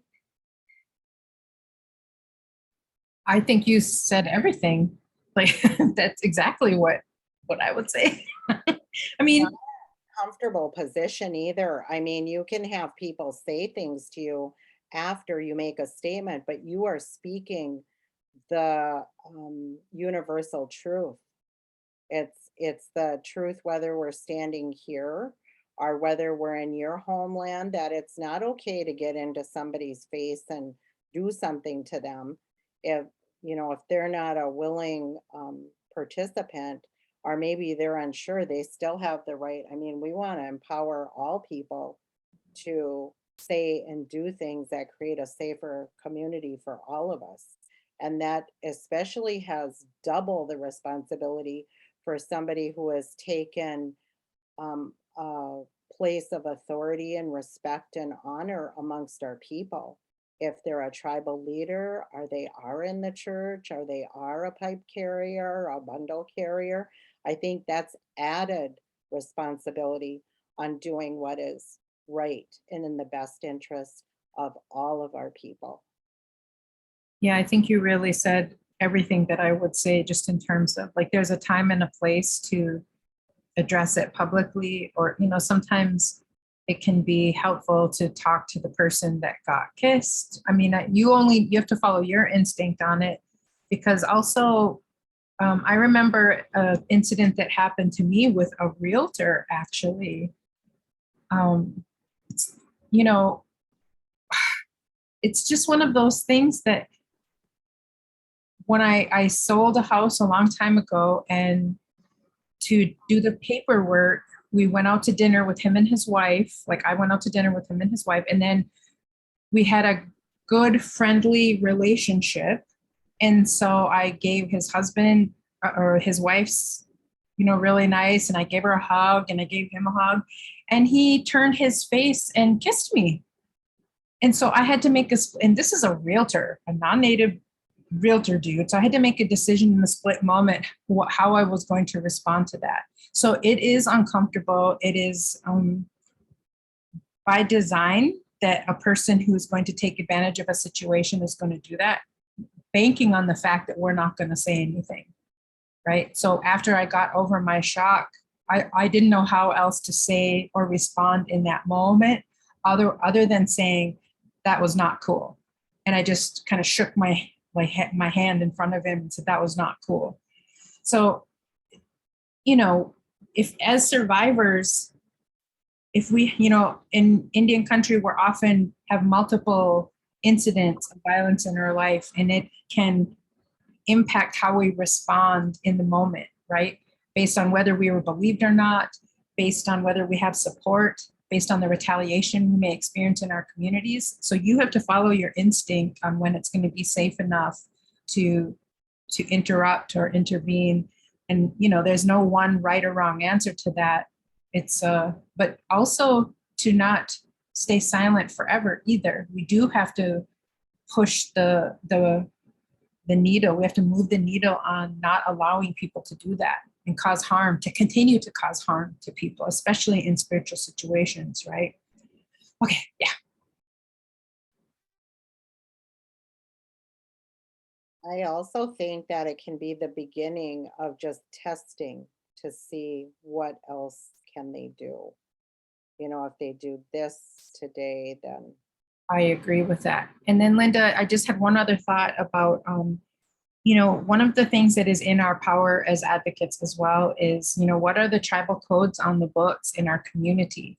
Is there even anything written into our tribal codes about our spiritual practitioners? And so part of it is that we have to educate not just our relatives and not just our community, but even our own tribal institutions. Sometimes we have to educate that we can make this in writing as something that is a law to be broken and that you can be held accountable for it. So it's a both and. It's a community accountability, and it's even a legal accountability, because it's illegal too. You would not have a doctor kiss you on the lips. So it's the same exact thing. Okay, no, I'm done now. And I think some people, like I was told that some of those rules didn't apply if we were in another community.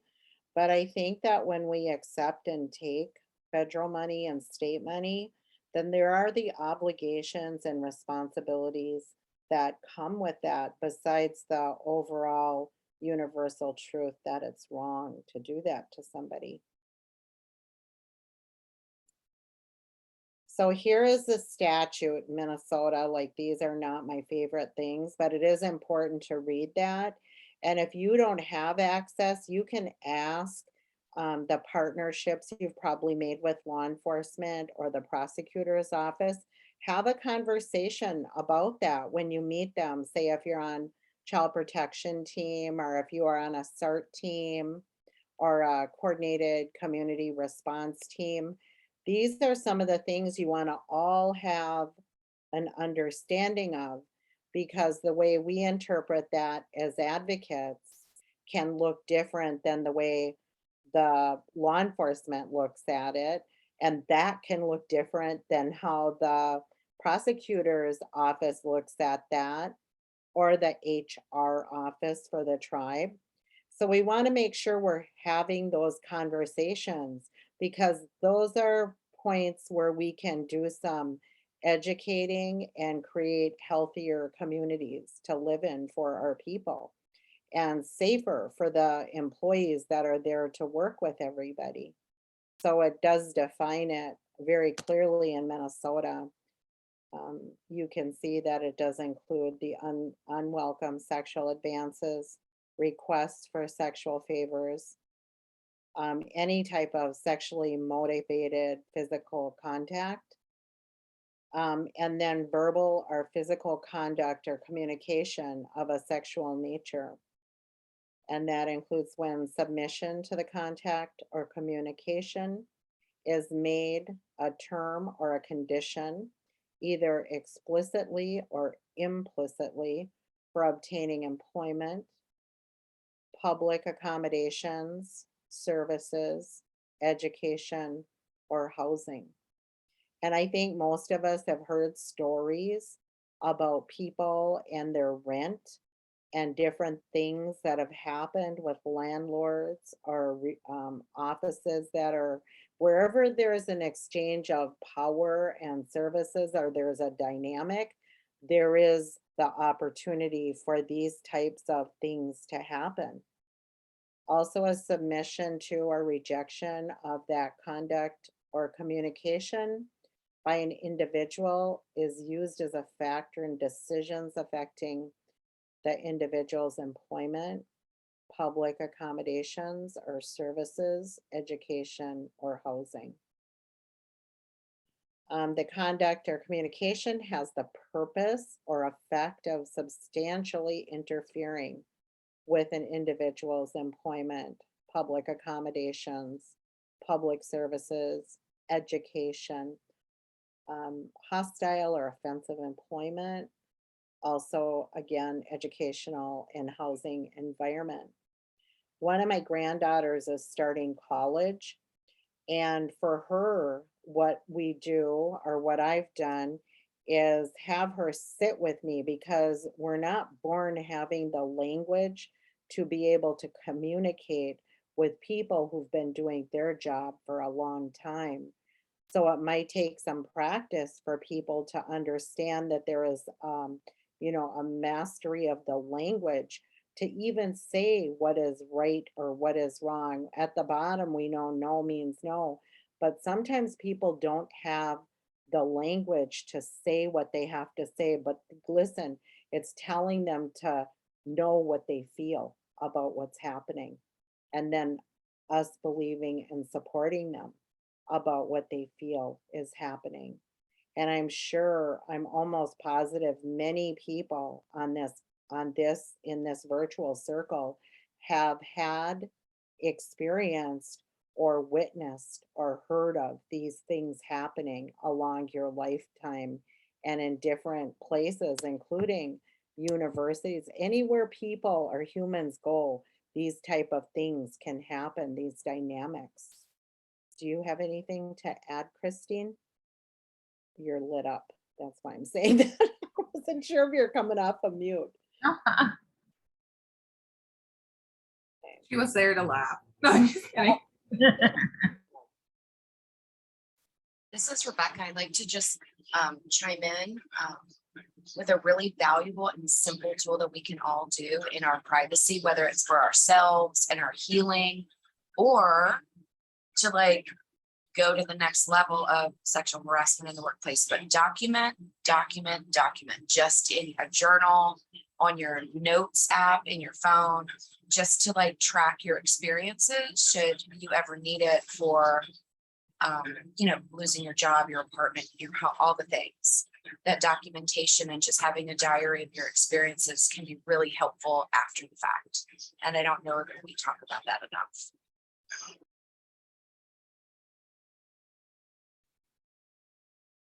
Thank you, Rebecca. So some of the effects that can happen to people who are experiencing this, whenever anything happens to us or we're bearing witness to it too, we can be affected. But it can, and there's not any, well, that must have been not that bad or whatever it is they're going to say, but people internalize things and we learn, some of us from an early age, that it's not okay to share your emotions or to say your emotions, and you can get very much like you have no emotions because we're compartmentalizing what we're thinking and feeling. But it certainly doesn't mean the experiences that you've had, you didn't have them. So it can affect somebody emotionally, mentally, can cause depression and anxiety, can make them question their self-worth, can affect their ability to be productive at work. Also, economically, if they end up losing their job or leaving because they can't work there because of what's happening. Are there other, me? You're cutting out a little bit, but we can still hear you.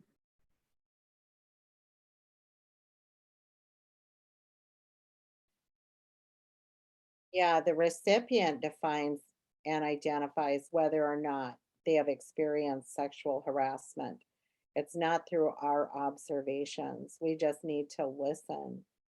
And it is not dependent upon the intent of the person who did it. I've had people make excuses up for people's behavior or say that that's not true or that person wouldn't do that when they weren't there to witness or experience or hear anything that happens. So we can't blindly be supporting people. We have to be aware that there are things going on that we're just simply not even aware of because it's not interfering with our personal life. But it nonetheless does not mean it is not happening.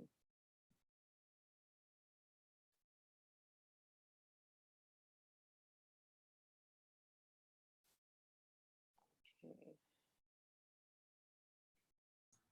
This reminds me of when I was working one of my first jobs at Old Country Buffet, and I was 19 or so, and I didn't quite understand what sexual harassment in the workplace was. And our uniform was a white shirt and black bottoms, and one of my coworkers was in the dishwasher and threw water on my shirt and took a rag to me, to my chest and to my bottom, and tried to wipe me off.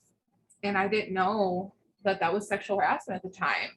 And instead of filing grievances, instead of going to a corporation, I ended up losing my job in turn. And they were denied me a recommendation. So I had to start over fresh every time I didn't report it. And I always thought that I was a part of my leaving, but really it was on them. So I think a lot about that and how it really encompassed all of those bullet points on the last one.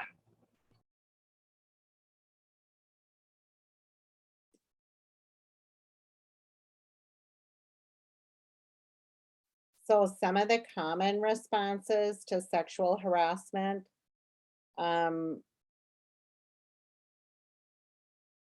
be to comply with it, not really wanting to, but thinking a dynamic that maybe I'm supposed to, or reasoning with the person, or working around and avoiding them, going not in the places they are, changing shift schedules, or also maybe challenging them or attempt to leave, or you could invite intervention.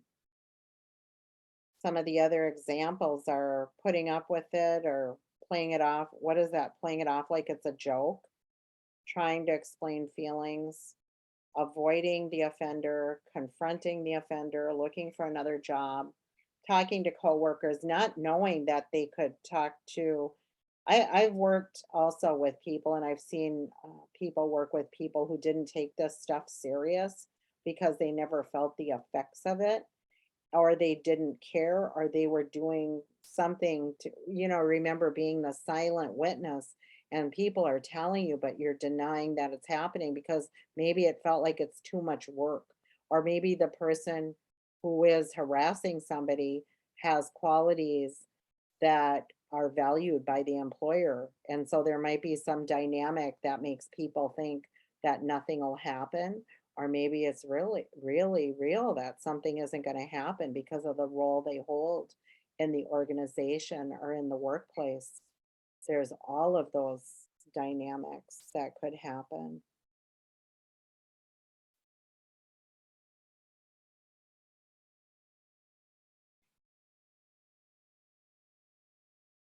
So some advocacy strategies, and we've talked about this all along, is, talking to the victim to explore what they want or what they need and informing them. We've discussed the laws and their rights, also safety concerns, time limits to file charges.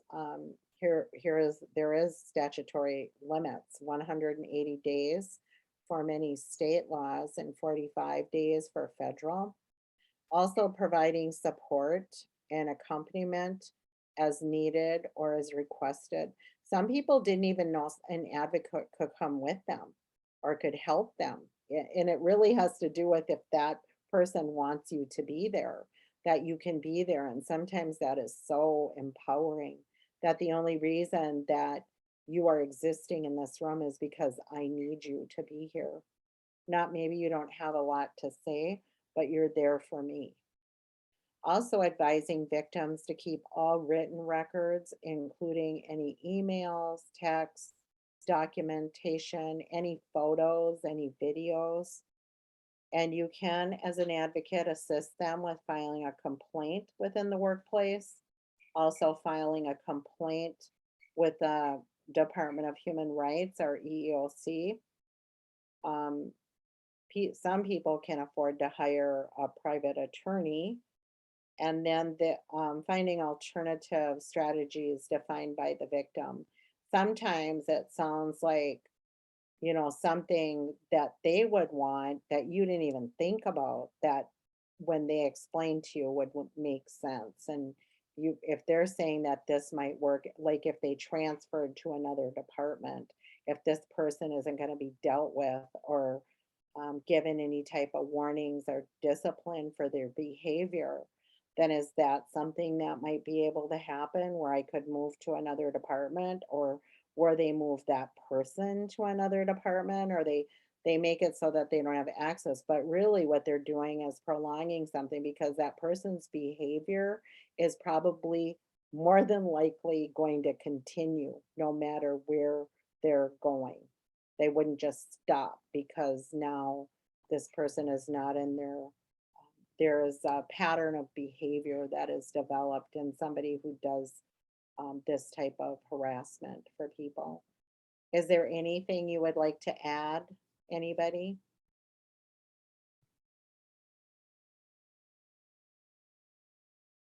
So here are some of the resources. Also, Christine and myself, I know, have put clickable links inside of the chat for you.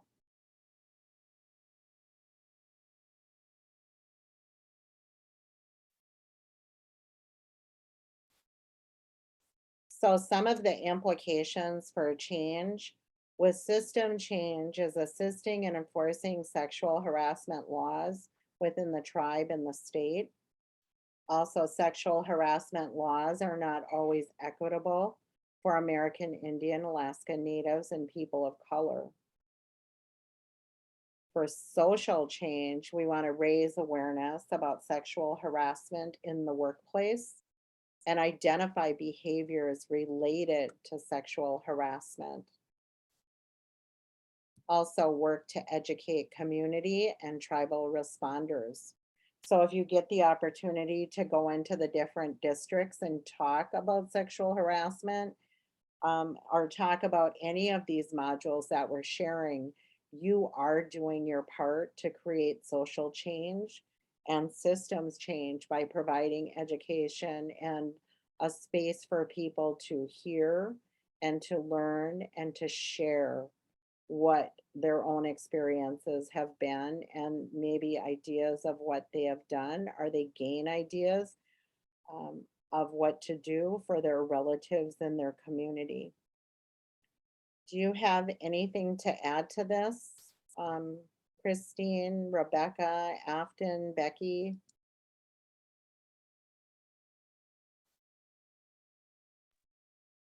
This is Rebecca. Just one thing. It's a big thing though, and it started the very first federal case of sexual violence was the very first Me Too out of Hollywood. And it was a young girl who was brought in for a job with she was girl 27 out of 100. And these young girls were brought in as an acting job. And they ended up going to a conference full of men, and they were, as you can imagine, they were hired not to provide an extra acting job. They were brought in to be candy in the room for the men, and it was girl 27 out of that list. And that was the birth of the Me Too movement. And that is Hollywood specific, where we folks get to hashtag Me Too, that, Harvey Weinstein and Jeffrey Epstein and all of the folks that are doing these violent crimes, that power and patriarchy has always run the roost. But at the end of the day, that's a wonderful model that if more often than not, if there is sexual harassment in the workplace, it's a Me Too. It's not a just me. If there's a perpetrator that's behaving like Linda, like you talked about, making these behaviors, it's not more than likely, it's not a one-time deal. And that in legalese, I guess they call it a civil class action where there's more than one person. But finding that support system where women, and not women, individual, them, they, he, she, all the folks can come together and bind together to make that big change. It's breaking that silence that we had talked about in the earlier PowerPoint as well. So I just wanted to add that there are power in numbers to make change, and that solidarity now. I love it. I totally agree with that. Thank you, Rebecca. We're done really early. That is a short module. So I'm not sure, Christine, what the plan is.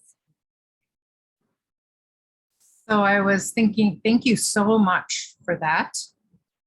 I was thinking of a couple of things. One, I would be interested to hear what folks think about, before we move on away from this module.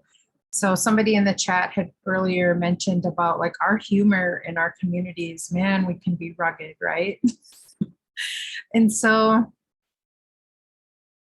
where are some opportunities as advocates or as relatives that we can be thinking about changing our norms around our humor or not? Should we change our norms around our humor? Because one of the things we know is that sometimes humor is all we got left, right? We experience such high levels of violence and such brutality and such seemingly an endless amount of barriers that sometimes all you can do is laugh, because if you don't laugh, you're going to cry or you're going to quit. And so sometimes we laugh, right? Or it's a nervous response. We can just kind of laugh it off. But I'm just curious what folks think about ways that we could respond to inappropriate or harmful humor in our communities in a good way. Does anybody have anything to share about that? Have they done it? Have you challenged inappropriate humor? Could you share?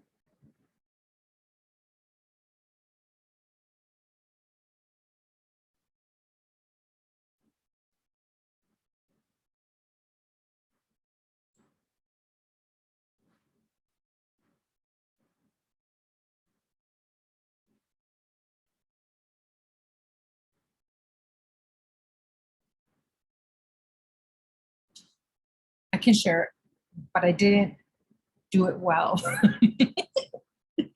An example of I didn't do it well.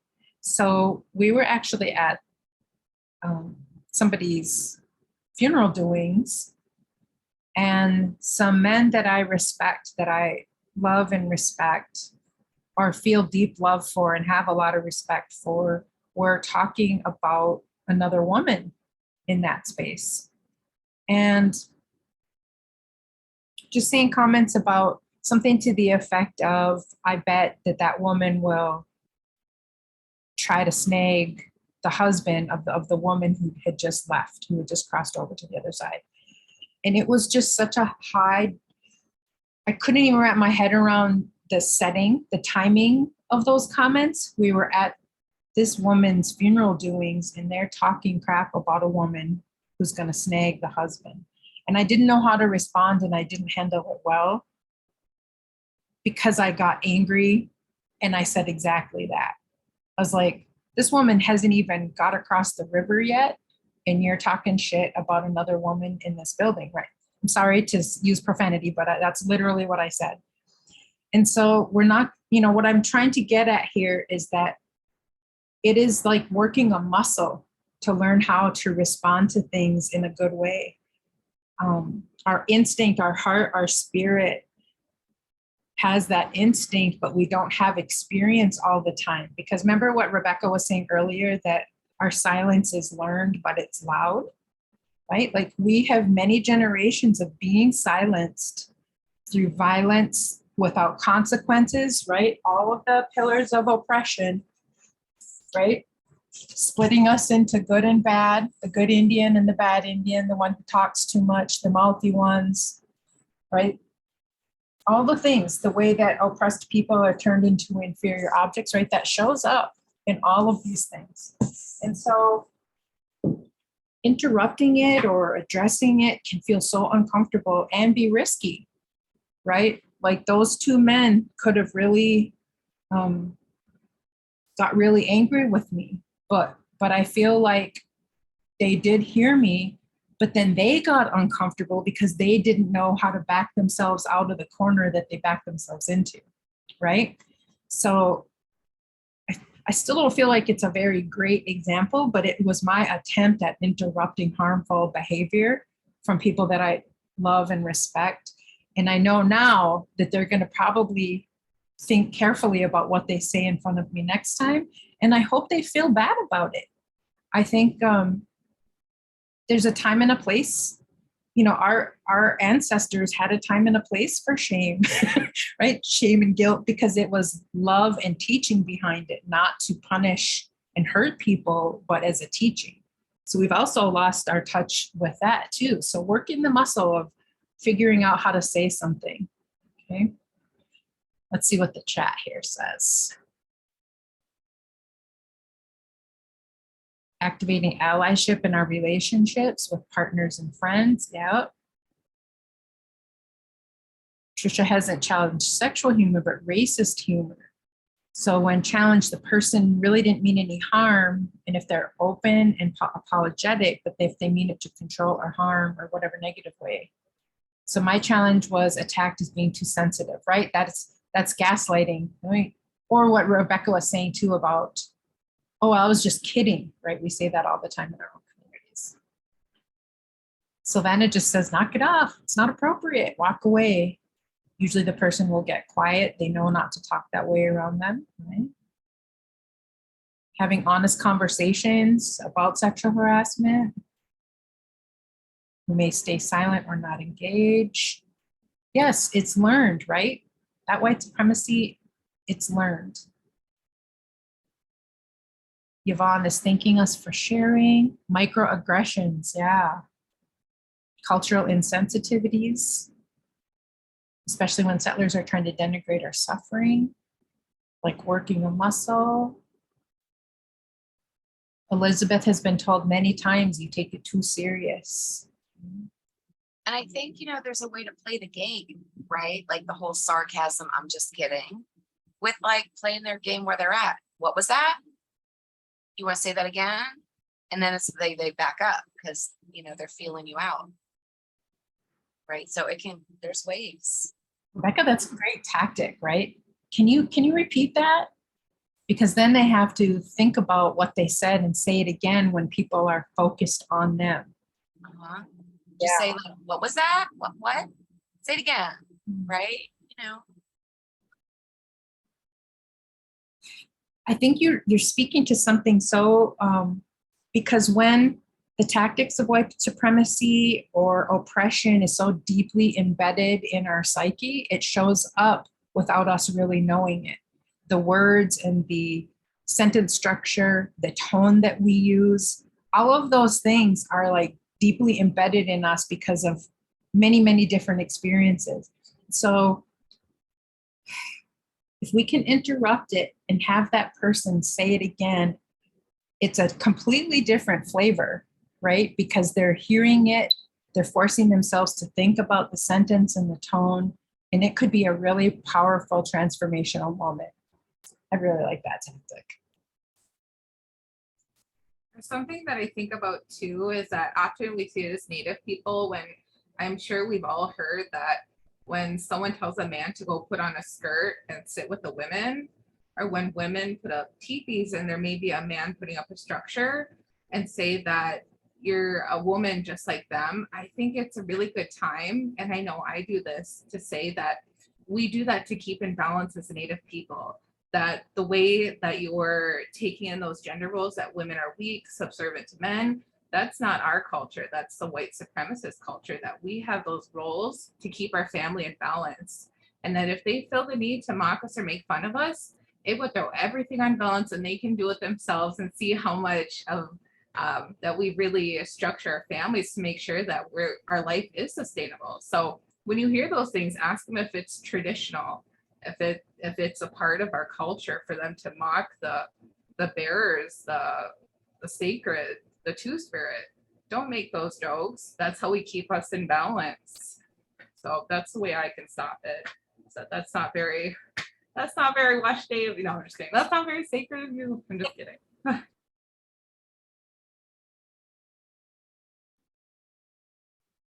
Awesome.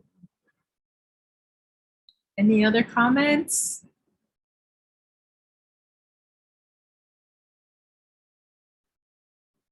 Good stuff. Well, thank you so much, everybody. Miigwech, Linda, for joining us today. You are a busy, busy lady, so I really appreciate you being here with us.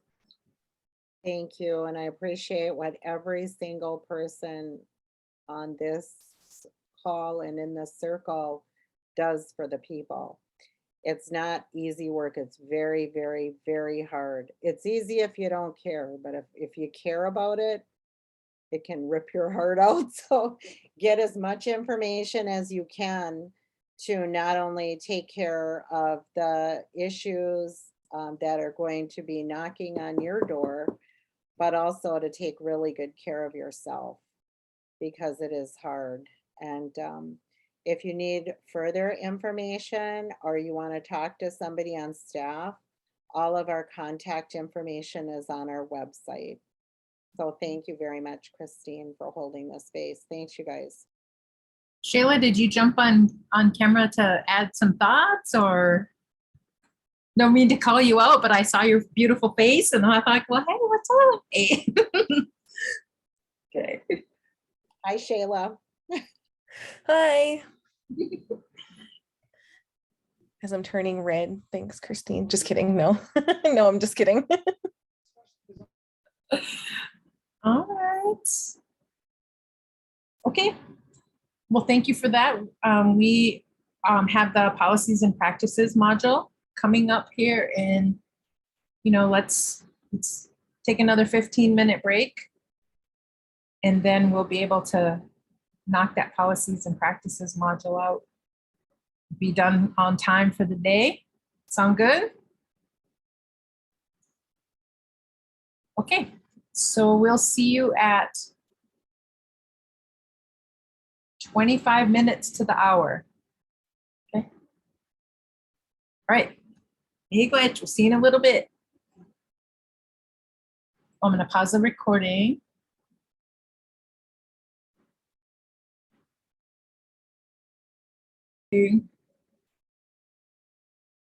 All right, folks. We just did the poll of what our favorite movie theater snack was. Afton, yep, LOL disclaimer, smuggling snacks does not represent our view at MIWSAC. It's true, it's true. All right. All right, folks, let's get serious and finish up the module for the day, day 3. So what do advocates need to know about policies and practices that guide our role as advocates? So talking about some common organizational policies, some common practices that we use in our advocacy programs, and then thinking about our laws as related to confidentiality. Right? And then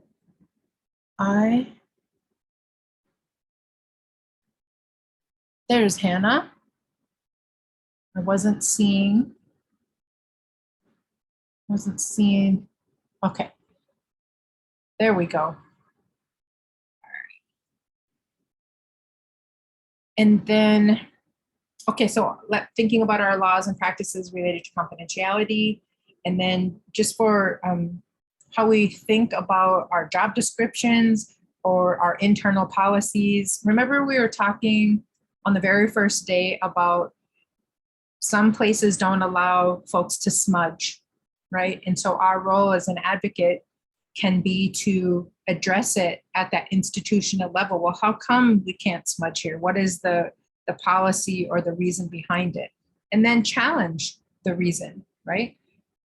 Even go so far as to bring up the 1978 Freedom of Religion Act, right? So whatever it takes to kind of change the institutions and the policies and protocols, that's what our role as advocates, that's what we could be doing, right? Challenging those systems that are not allowing us to be our whole selves, right?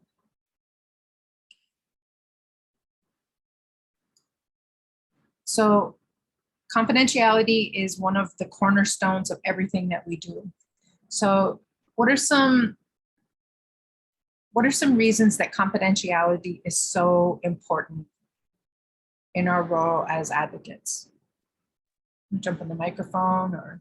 It protects the victims and it gives them a sense of security, and it helps us to build a relationship with the victim. Yep, Karen Artichoker says it's through our confidentiality policies and the strength that we show in enforcing those policies that women and their children or survivors feel a sense of sanctuary. As sacred beings, we have the right to a protective and safe atmosphere. Small communities. Small communities, it's a big deal, right? Everybody knows everybody. Yep, trust, safety from retaliation.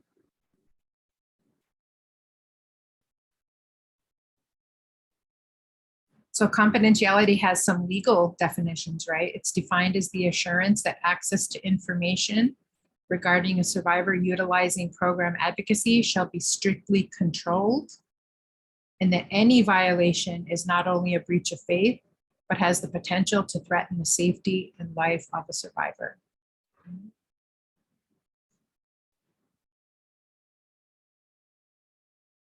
So one of the things that comes with, being an advocate in a rape crisis or a crisis environment, coming to attend the 40-hour sexual assault advocacy training, and then, working with a survivor, is that you have privileged communication with that survivor. So there's different kinds of confidentiality, right? But this privileged communication that we're talking about, that's that exchange of information between two people in a confidential relationship. Okay, so anything that is said, in that space. So one of the first things you'll do when you'll talk with somebody is to say, just so you know, everything that we talk about here is confidential. And we talk a little bit later on about what kind of information you should be documenting in your files on this person, right? So we'll dig into that a little bit more. So this private statement will be kept in confidence, right? And so even if it's relevant to the case, that privileged communication cannot be used as evidence in the courtroom.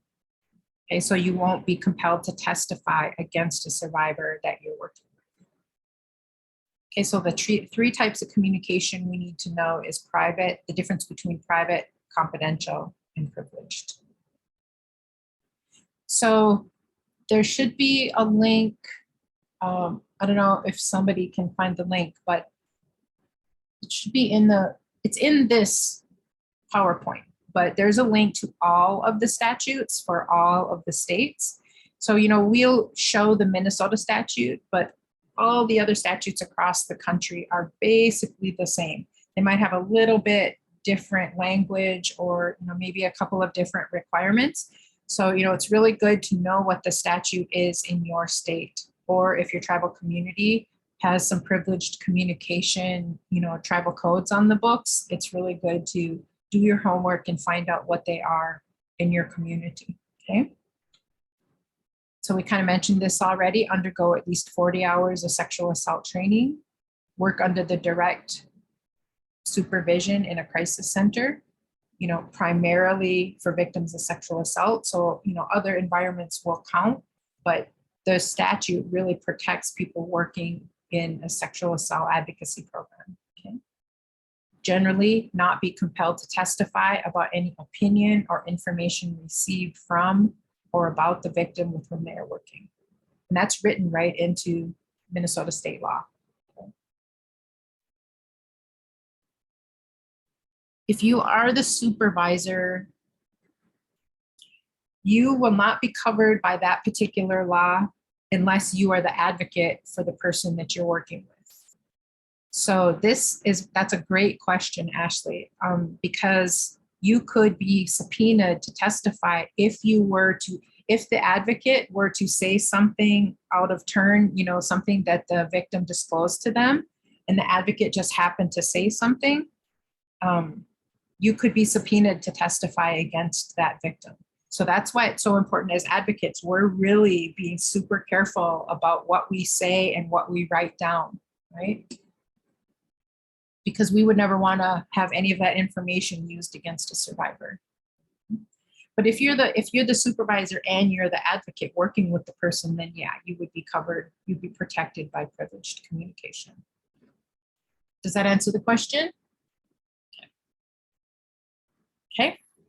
So the sexual assault privileged communication, so they may not disclose information received from or about the victim unless that victim signs a release of information and gives consent. So it has to be written consent, signed and documented, right? Because sometimes the person doesn't, that's a part of their journey, right? For example, I didn't care who knew about what happened for me. That was my particular and specific journey. I wanted everybody to know what my harm doer had done. So I didn't have a feeling that I want that information kept private, but I had to sign a paper to say that you can share this information, right? And I needed to understand what I was signing and why it was important, right? So, really understanding and connecting with the survivor that you're working with so they understand what privileged communication is, what confidentiality is, and what information you're going to be releasing at any given time about them, okay? And checking for understanding over and over again to make sure they know, or if they change their mind and say, I don't give consent to share this information. But if you have received consent to share the information, you can't backtrack it either. So you have to do your due diligence to follow the law and follow the rules in your organization and follow the, the principles of advocacy, right? Where you're honoring their sovereignty, honoring their ability to consent, to make informed decisions, right? All of those things, following that instinct in all of those ways. Of course, you will be required to disclose certain pieces of information in a mandatory reporting situation, right? So if it involves harm of a child, if it involves the possibility of harming themselves or harming somebody else, those are 3 mandatory reporting situations that you would be required to share. So even if you're working with, and this is where it gets complicated, right? This is where it's so important for you to slow the process down as an advocate when you're working with the victim. Being sure to say right up front that I'm a mandatory reporter. I'm gonna, your information is confidential with me, but I'm a mandatory reporter. So if you disclose that there's harm to children, harming yourself or harming others, I am legally required to report that. So if you say that ahead of time, you're giving them, you're putting the power back in their hands for them to determine for themselves what information they're going to share with you. Does that make sense? Now, we always want to err on the side of life and safety, and you want to do everything you can to put the power back in the hands of the survivor. I hope that makes sense. And then, of course, if you get subpoenaed, you may be required to break your confidentiality, right? And so this is where we'll get in a little bit later about what information that you write on in your paperwork, right? Because if you do get subpoenaed, you want to have the minimal amount of information in your paperwork, okay?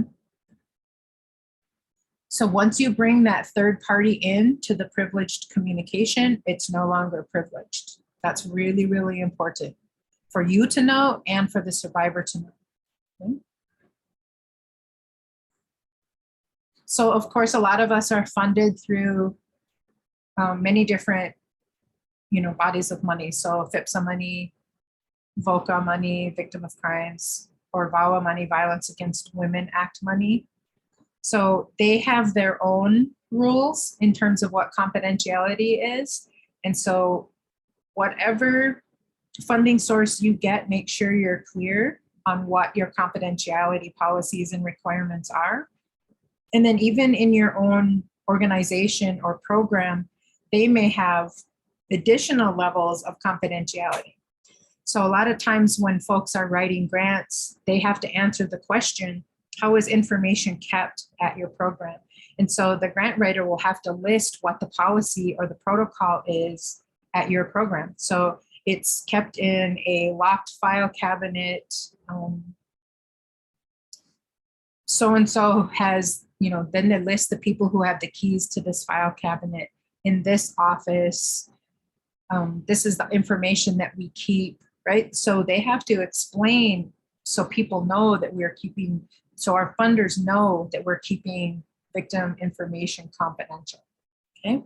So it's good for you to know what the rules are in your own program. For example, any kind of information that could disclose the identity or location of a victim. We want to, that's going to be in there, but that has to be kept very, very safe, right? They have to sign a consent, that release of information consent form. The consent or statute of court, or it compels the release of information. The victim has to be notified if that information is going to go out. So if a subpoena does come in or there's a court order, the victim has to be notified that that information is going to go out. They need to know who has their personal information. We talked about the mandatory reporter situation, children, harm to self or harm to others.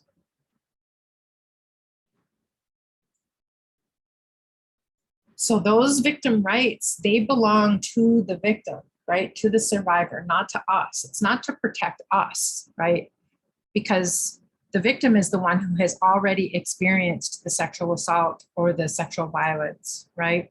So that privileged communication is to protect them. So, what folks were saying earlier, that so they can trust you to share that information because it's a healing journey, right? Like it's a long and painful healing journey when you start disclosing things that have happened to you. So, just remember that that's to protect them.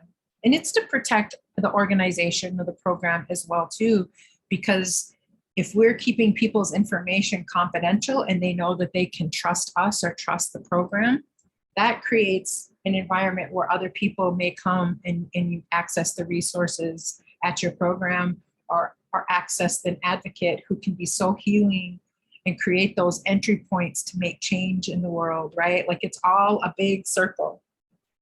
And it starts with building that trust. So again, they can waive that privilege if they choose, right? If the victim consents to having the advocate testify, that communication is no longer privileged, right? So if they consent to having you testify to share information in the courtroom, it's no longer privileged, and you can say, and you can answer the questions in the courtroom. But, that waiver will have to be on court record stating that you've been given that permission, right? That permission in writing to testify. Okay. So let's have a little discussion. What can you do or say to assure a survivor that what they say to you will remain confidential? What can you say to them? You can jump on the microphone, type it in the chat. Assure them that you're not gonna force them or make them press charges or go through with a police report if they're not comfortable doing that. Or that not incriminating them, or just creating a safe space. Creating a safe space, really naming that you're not going to force them into telling anybody else or filing charges or going to the forensic exam, right? Because what you're there to do is to provide information, provide options, right? Provide entry points into the journey of healing, recovering your life after violence, right? Yeah. What can you say or do if you're tempted to tell somebody? Like if you're just at home after a brutal day, long, hard day, and you feel like telling somebody, or what if they ask? What can you say or do? That's the hardest part. You can't say nothing. You just have to carry it and find other ways to let it go, because it's not your story to tell anybody else, and it's not yours to carry. So you need to find other ways to release it without breaking confidentiality. Do you have any examples of other ways to release it? Well, on real hard days, I would just come home and then sometimes go for a walk or a run and scream, or burn like sage, or to let it go, because like I said, it's not mine to carry. And confidentiality is their safety, it's their protection. And when you come from a small community, there's like 15,000 here, and people know each other, and there could be more retaliation against the victim if more information got out. So confidentiality is the safety for them. So yeah, so I would sometimes I would play with my grandchildren. I would have to try to get my mind out of the trauma, because hearing the trauma, you carry the trauma, you become a secondary victim. So you have to find a way to let go of that trauma, or you become sick from everybody's trauma. Thank you. Anybody else want to offer any things that they do? This is Rebecca. So my very first job in this movement was in an urban setting, right? So it was deep city. It was, as they used to say back in the day when it was okay, it was in the hood, right? It was like the worst neighborhood of Pennsylvania. And I would walk up or just go to the grocery store, whatever, and people recognize me and I would recognize them, and I would just lay low. And if they said hello to me, I would say hello back and let them drive the bus. If they chose to engage in the shelter, in the counseling, in the violence intervention and prevention, I allowed them to do it, but I just let them do it. And if they chose to not acknowledge me, then I acted like you're just one out of 25 people in the store. So like letting folks, just following their lead of what they want. Yeah. Right. Yeah, Rebecca's answering that kind of third question. What can you say or do if you see a survivor in the community? Just let them follow their lead, right? What else is important about that question number 3? What should you say or do if you see a survivor in the community? What's another important component of that? That you don't react to, like, you don't make a big reaction to bring attention to them, you know, because you're going to run into people that you work with in your own community. I mean, it's all, you got to remember it's about them. It's not about you. So if they don't talk to you, don't take it personal. It's their safety and their stuff. It's not anything personal. It's just, they'll talk to you in the office when it's private. And, you know, and the other thing is you got to remember in a small community, like what Rebecca said, everybody knows who works where. And everybody knows, uh-oh, she's talking to Debbie. Something must have happened. She must have been sexually assaulted, you know, and it could be my cousin that we haven't seen in a long time. But so you got to be very aware of the presence of what people can or cannot say. And, you know, and the other thing I used to run into a lot is when the initial sexual assault happens and the police are involved, you know, that's one thing. But then when you're working with the victim longer down the road, and then the police officer thinks because he's a tribal police officer and you're under HIPAA, that you can tell them more about what's going on with the victim. And unless you have a release to do that, you can't, because HIPAA is not VAWA confidentiality or TSAS confidentiality or OVW confidentiality. HIPAA is a totally different thing.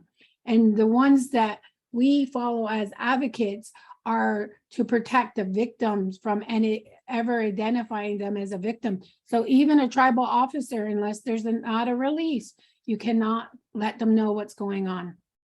Yes, and it can be, we're human beings, right? Like we're problem solvers. We want to try to, you know, make it as easy as possible for somebody who's just been assaulted to get what they need. So our feeling or our thoughts can be to try to problem solve, but really, yeah, that has to have that release of information. You can't just converse with the law enforcement officer unless they've specifically told you that you can. And once you've done that, it's no longer privileged. So it can be called into the courtroom. So, you know, we just have to be so careful every step of the way. Christine, that's brilliant. There was a perfect question at just the right time. In the Ashley, thank you. Privilege question. If you receive a subpoena, can you do a motion to quash it if the person does not want you to testify, but it's through a subpoena? We should talk. If you receive a subpoena, can you do a motion to quash it? Well, you can if the program or the tribe has a lawyer, you can try to fight the subpoena under the privacy. Yeah. And the confidentiality. Doesn't mean you're going to always win, but you can fight the subpoena. Yep, there's a couple slides coming up real specific to the subpoena, so we'll talk a little bit more about it. But yeah, you can try to fight it. You can have your organization try to fight it, but at the end of the day, you may not win it.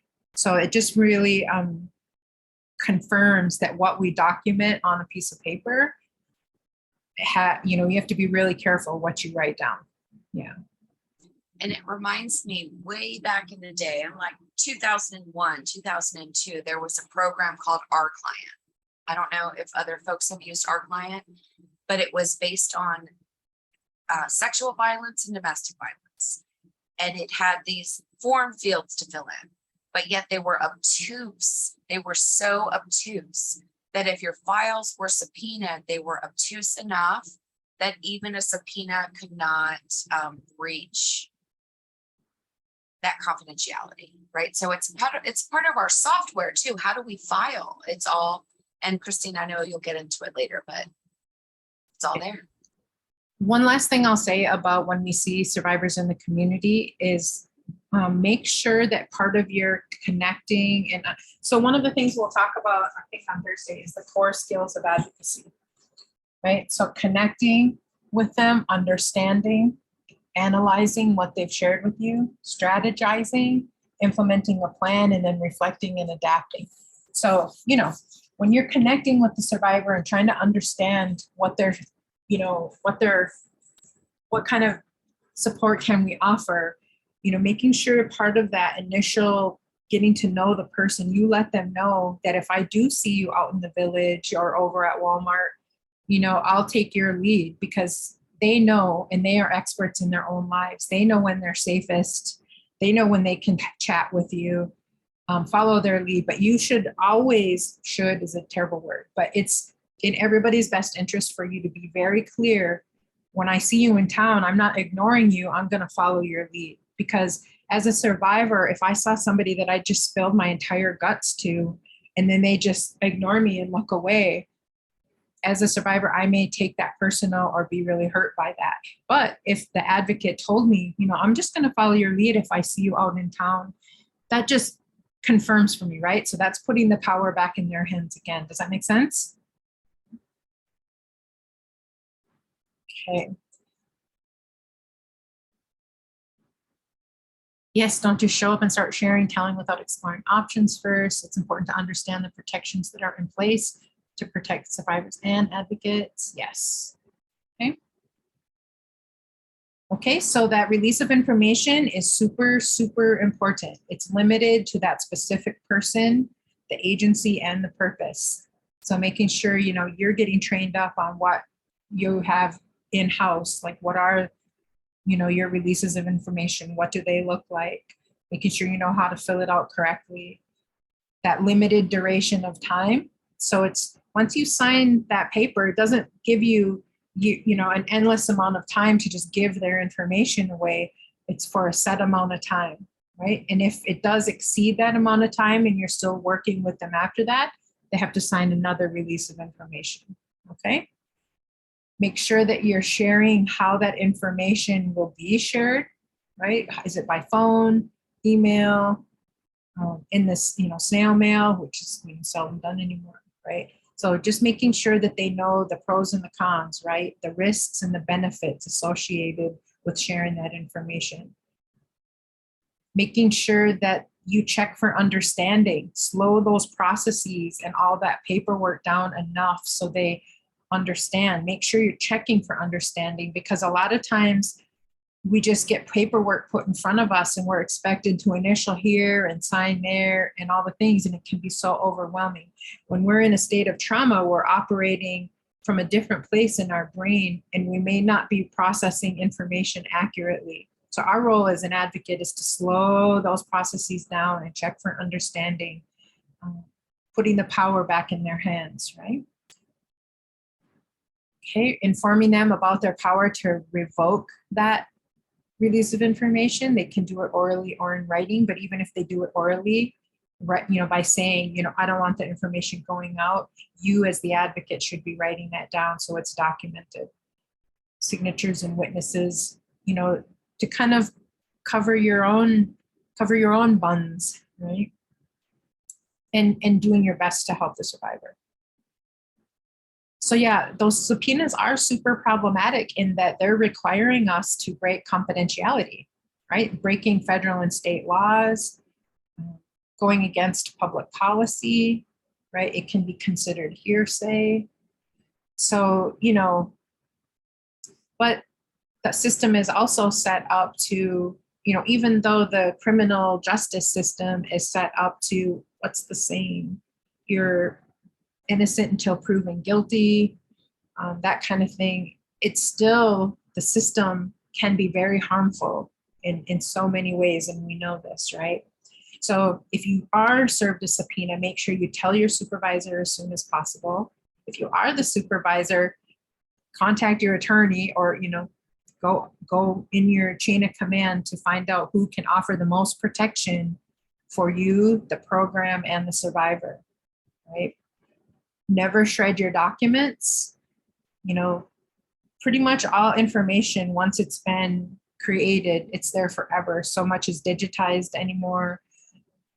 Another reason to be really careful what you document in the first place. Okay. Monica said they started a separate women's group that is both program relatives and community members.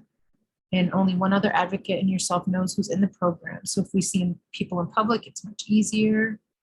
If someone sees us with a survivor, there's no longer an assumption that they're in a program, just someone from the Women's Alliance. Okay, so Monica's really talking about normalizing being relatives, good relatives to one another, right? Taking away that stigma of who knows who and what they're there for. Just creating, because that's so beautiful, to reduce the isolation of the survivor, to create a circle of support. Yeah, beautiful. That makes my heart so happy to hear. So be prepared, know what your policies are in-house. If you were to get subpoenaed, what would you do? And you should know that ahead of time, because it is out of our hands in so many ways when you're subpoenaed. It is a system much larger than us. So make sure you know what the rules are in your program or in your workplace, okay? Know what your policies are for, oh, there's a typo. Have policies in place for managing the documents, right? Managing your advocates and volunteers. And have policies in place for, the survivors. What are your policies for the release of information? Never accept a subpoena for anybody else. And then, one of the things that we can say too, if we get phone calls, I can neither confirm or deny, right? And so people are going to make all kinds of assumptions and guesses, but that is a safe sentence to say, I can neither confirm nor deny. Okay. Making sure that you're telling your direct supervisor and getting an attorney involved if needed.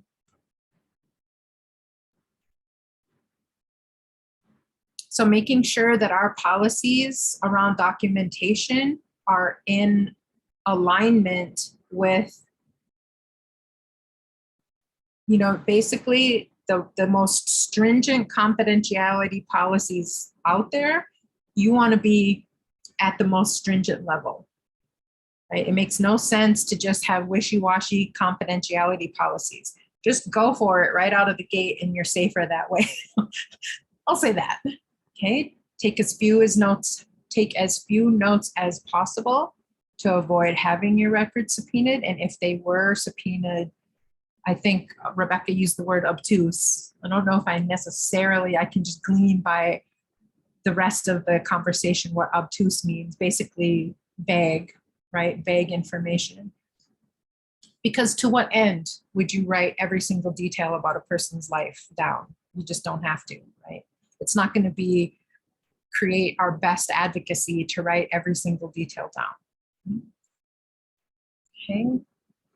Know your policies about what information should be documented and what you should never document.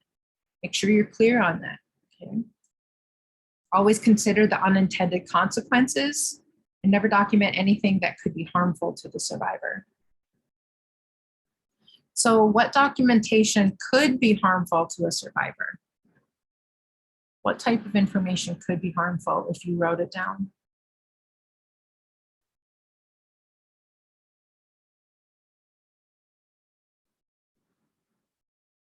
I was just thinking about if you had a victim that had children in the house and it was an intimate partner rape and she was using, if you wrote that down and the records got subpoenaed, it could bring in DSS, it could bring in child protection because there was a rape and then she was using and the kids might have, so that kind of stuff could bring a lot of harm to the victim.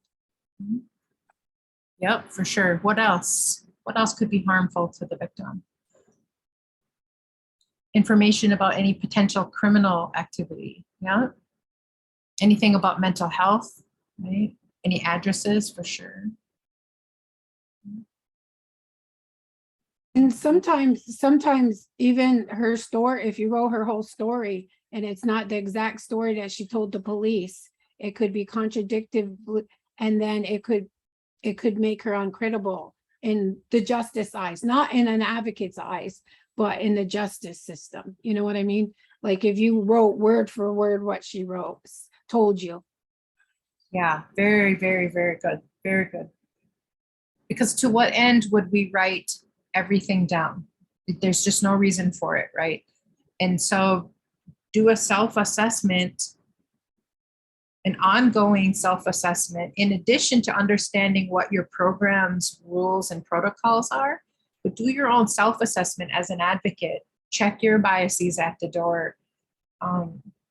Why would I write this particular piece of information down? In the long arc of her journey, of this person's journey, will it be helpful to them if I write this information down? So kind of just be always doing a self-assessment. We don't want to ever do anything that could cause harm to a survivor. Becky added any safe places that they might go, or safe info, or safe contacts. We don't want people to know their safe places, right? So this is Rebecca, being Angel's advocate. So I remember my first 10 years in the movement doing direct service. And there was this, it was mainstream, okay? It was urban mainstream.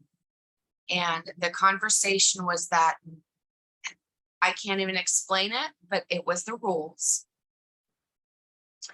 No one advocate could be attached to one survivor, client, whatever the language was.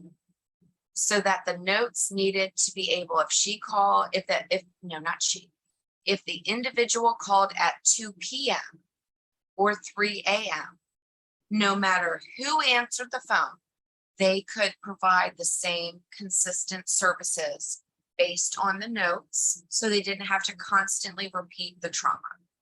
But that created a bit of a problem because the notes allowed advocates to go far and wide and always show up for the individual, but then there were notes attached. So it's this intersection of confidentiality, not writing stuff down, not having things in a software system, which was our client at the time. This is 20 years ago. But it's like this both and. Do we want an individual survivor to be connected to an advocate that's like a soul sister, a soul relative to walk this journey?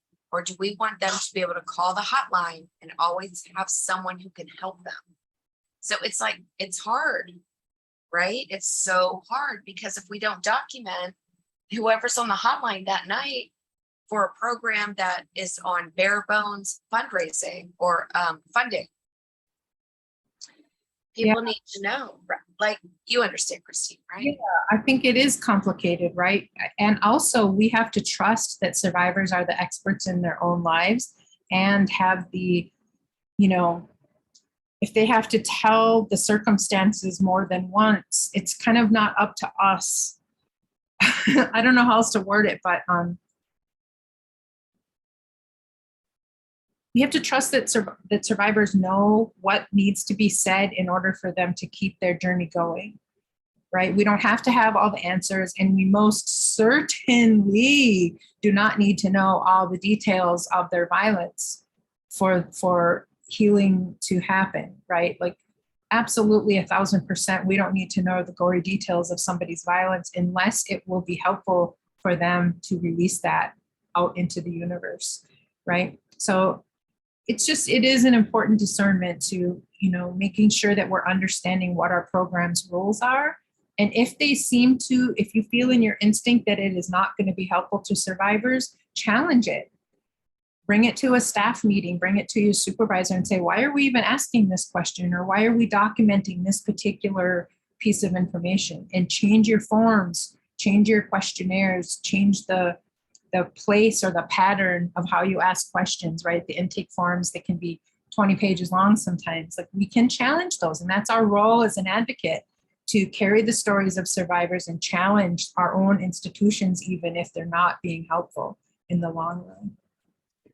So that, Oh, sorry. I just wanted to say that goes back to data sovereignty, right?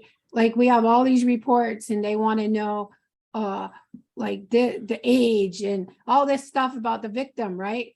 But when do we get to tell our own stories about our survivors, not the victims, they're survivors? When do we get to narrate, I mean, you know, tell our side of it instead of for stat purposes that we had 22, you know, like, so it goes back to that data sovereignty and how are we going to change the narrative in these reporting systems that we have.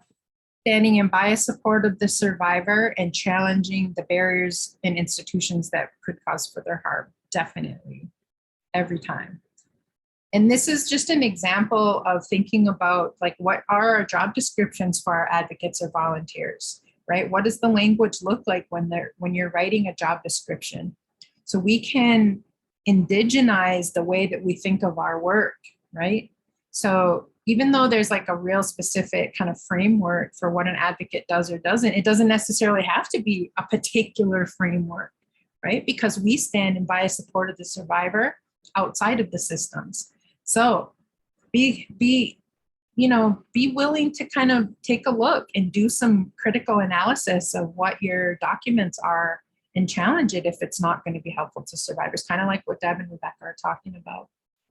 Okay, making sure they know they have to adhere to all the policies on confidentiality, of course, right? And we're going to give some examples of that in the appendices. You'll get that.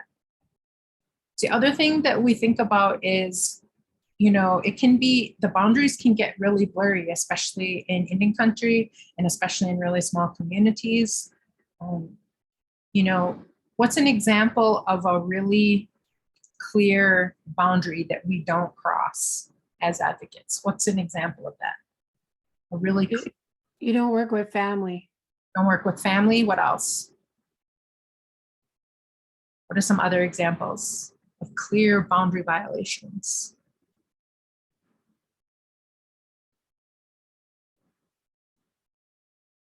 So, don't date, don't borrow money. Yeah, right. There's some really clear violations, right?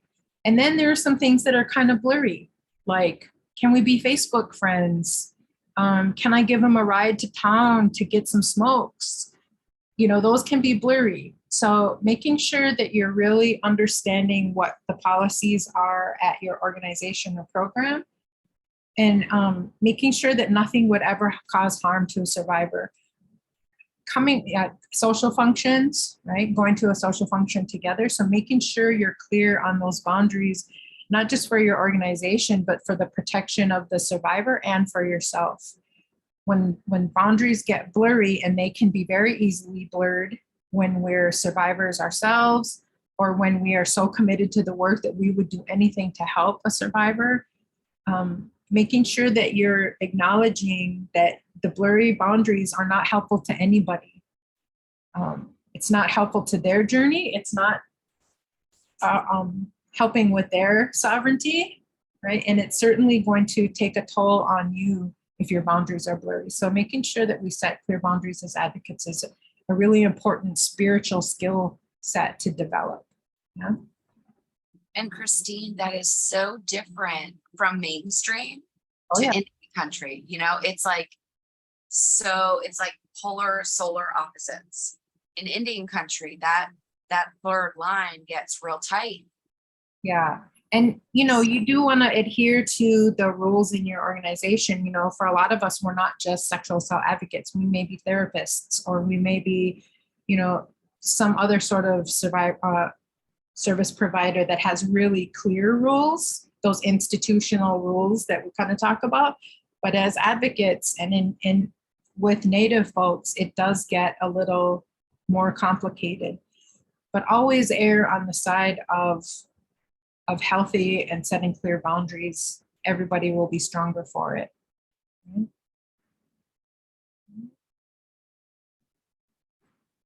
And, make sure you know what your policies are at your organization. For example, can a survivor volunteer right? Can they come in to host the beating circle?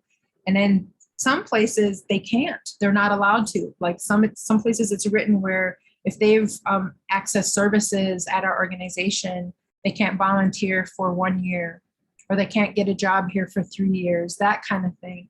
So those can be helpful in some circumstances, but who are we to decide when that person has healed enough to be a part of the work, right? So if it feels like it's causing harm to the survivor or the community, or that person is an excellent resource, challenge the systems, right? Making sure that your policies are reviewed and approved by your program's board of directors. Get legal counsel if you think you need to. It's always a good idea to get legal counsel for policies, right? To protect yourself and to protect survivors. Review them annually. Make sure everybody is trained on the same information so people aren't guessing, right? What is your policy for a subpoena? Does everybody know what to do, right? And then making sure we're all clear on what the consequences are for violations. So even to violate confidentiality, what is the policy at your place? If you're not clear, that's not good. We need to be clear, yeah?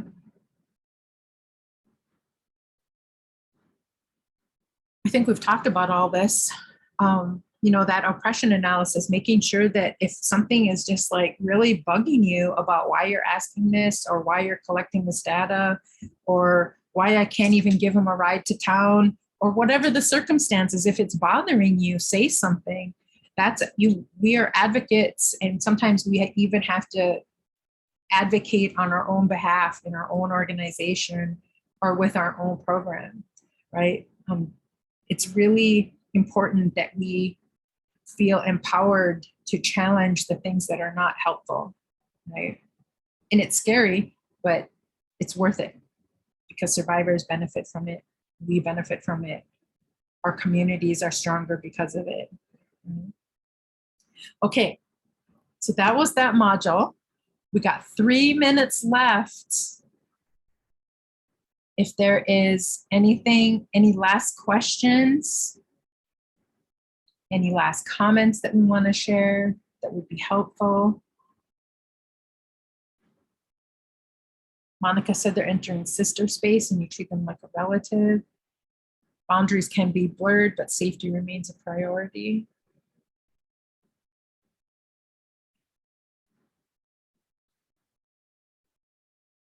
Any comments or questions to add?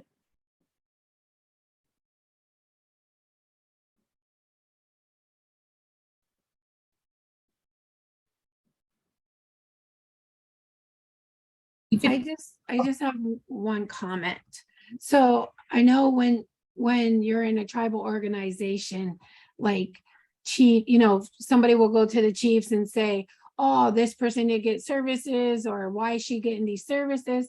So sometimes because they're your boss, you think that you have to tell them, but you have to really remember as an advocate that they are not a part of the umbrella. Like just because you're under an umbrella doesn't mean that the confidentiality reaches the top.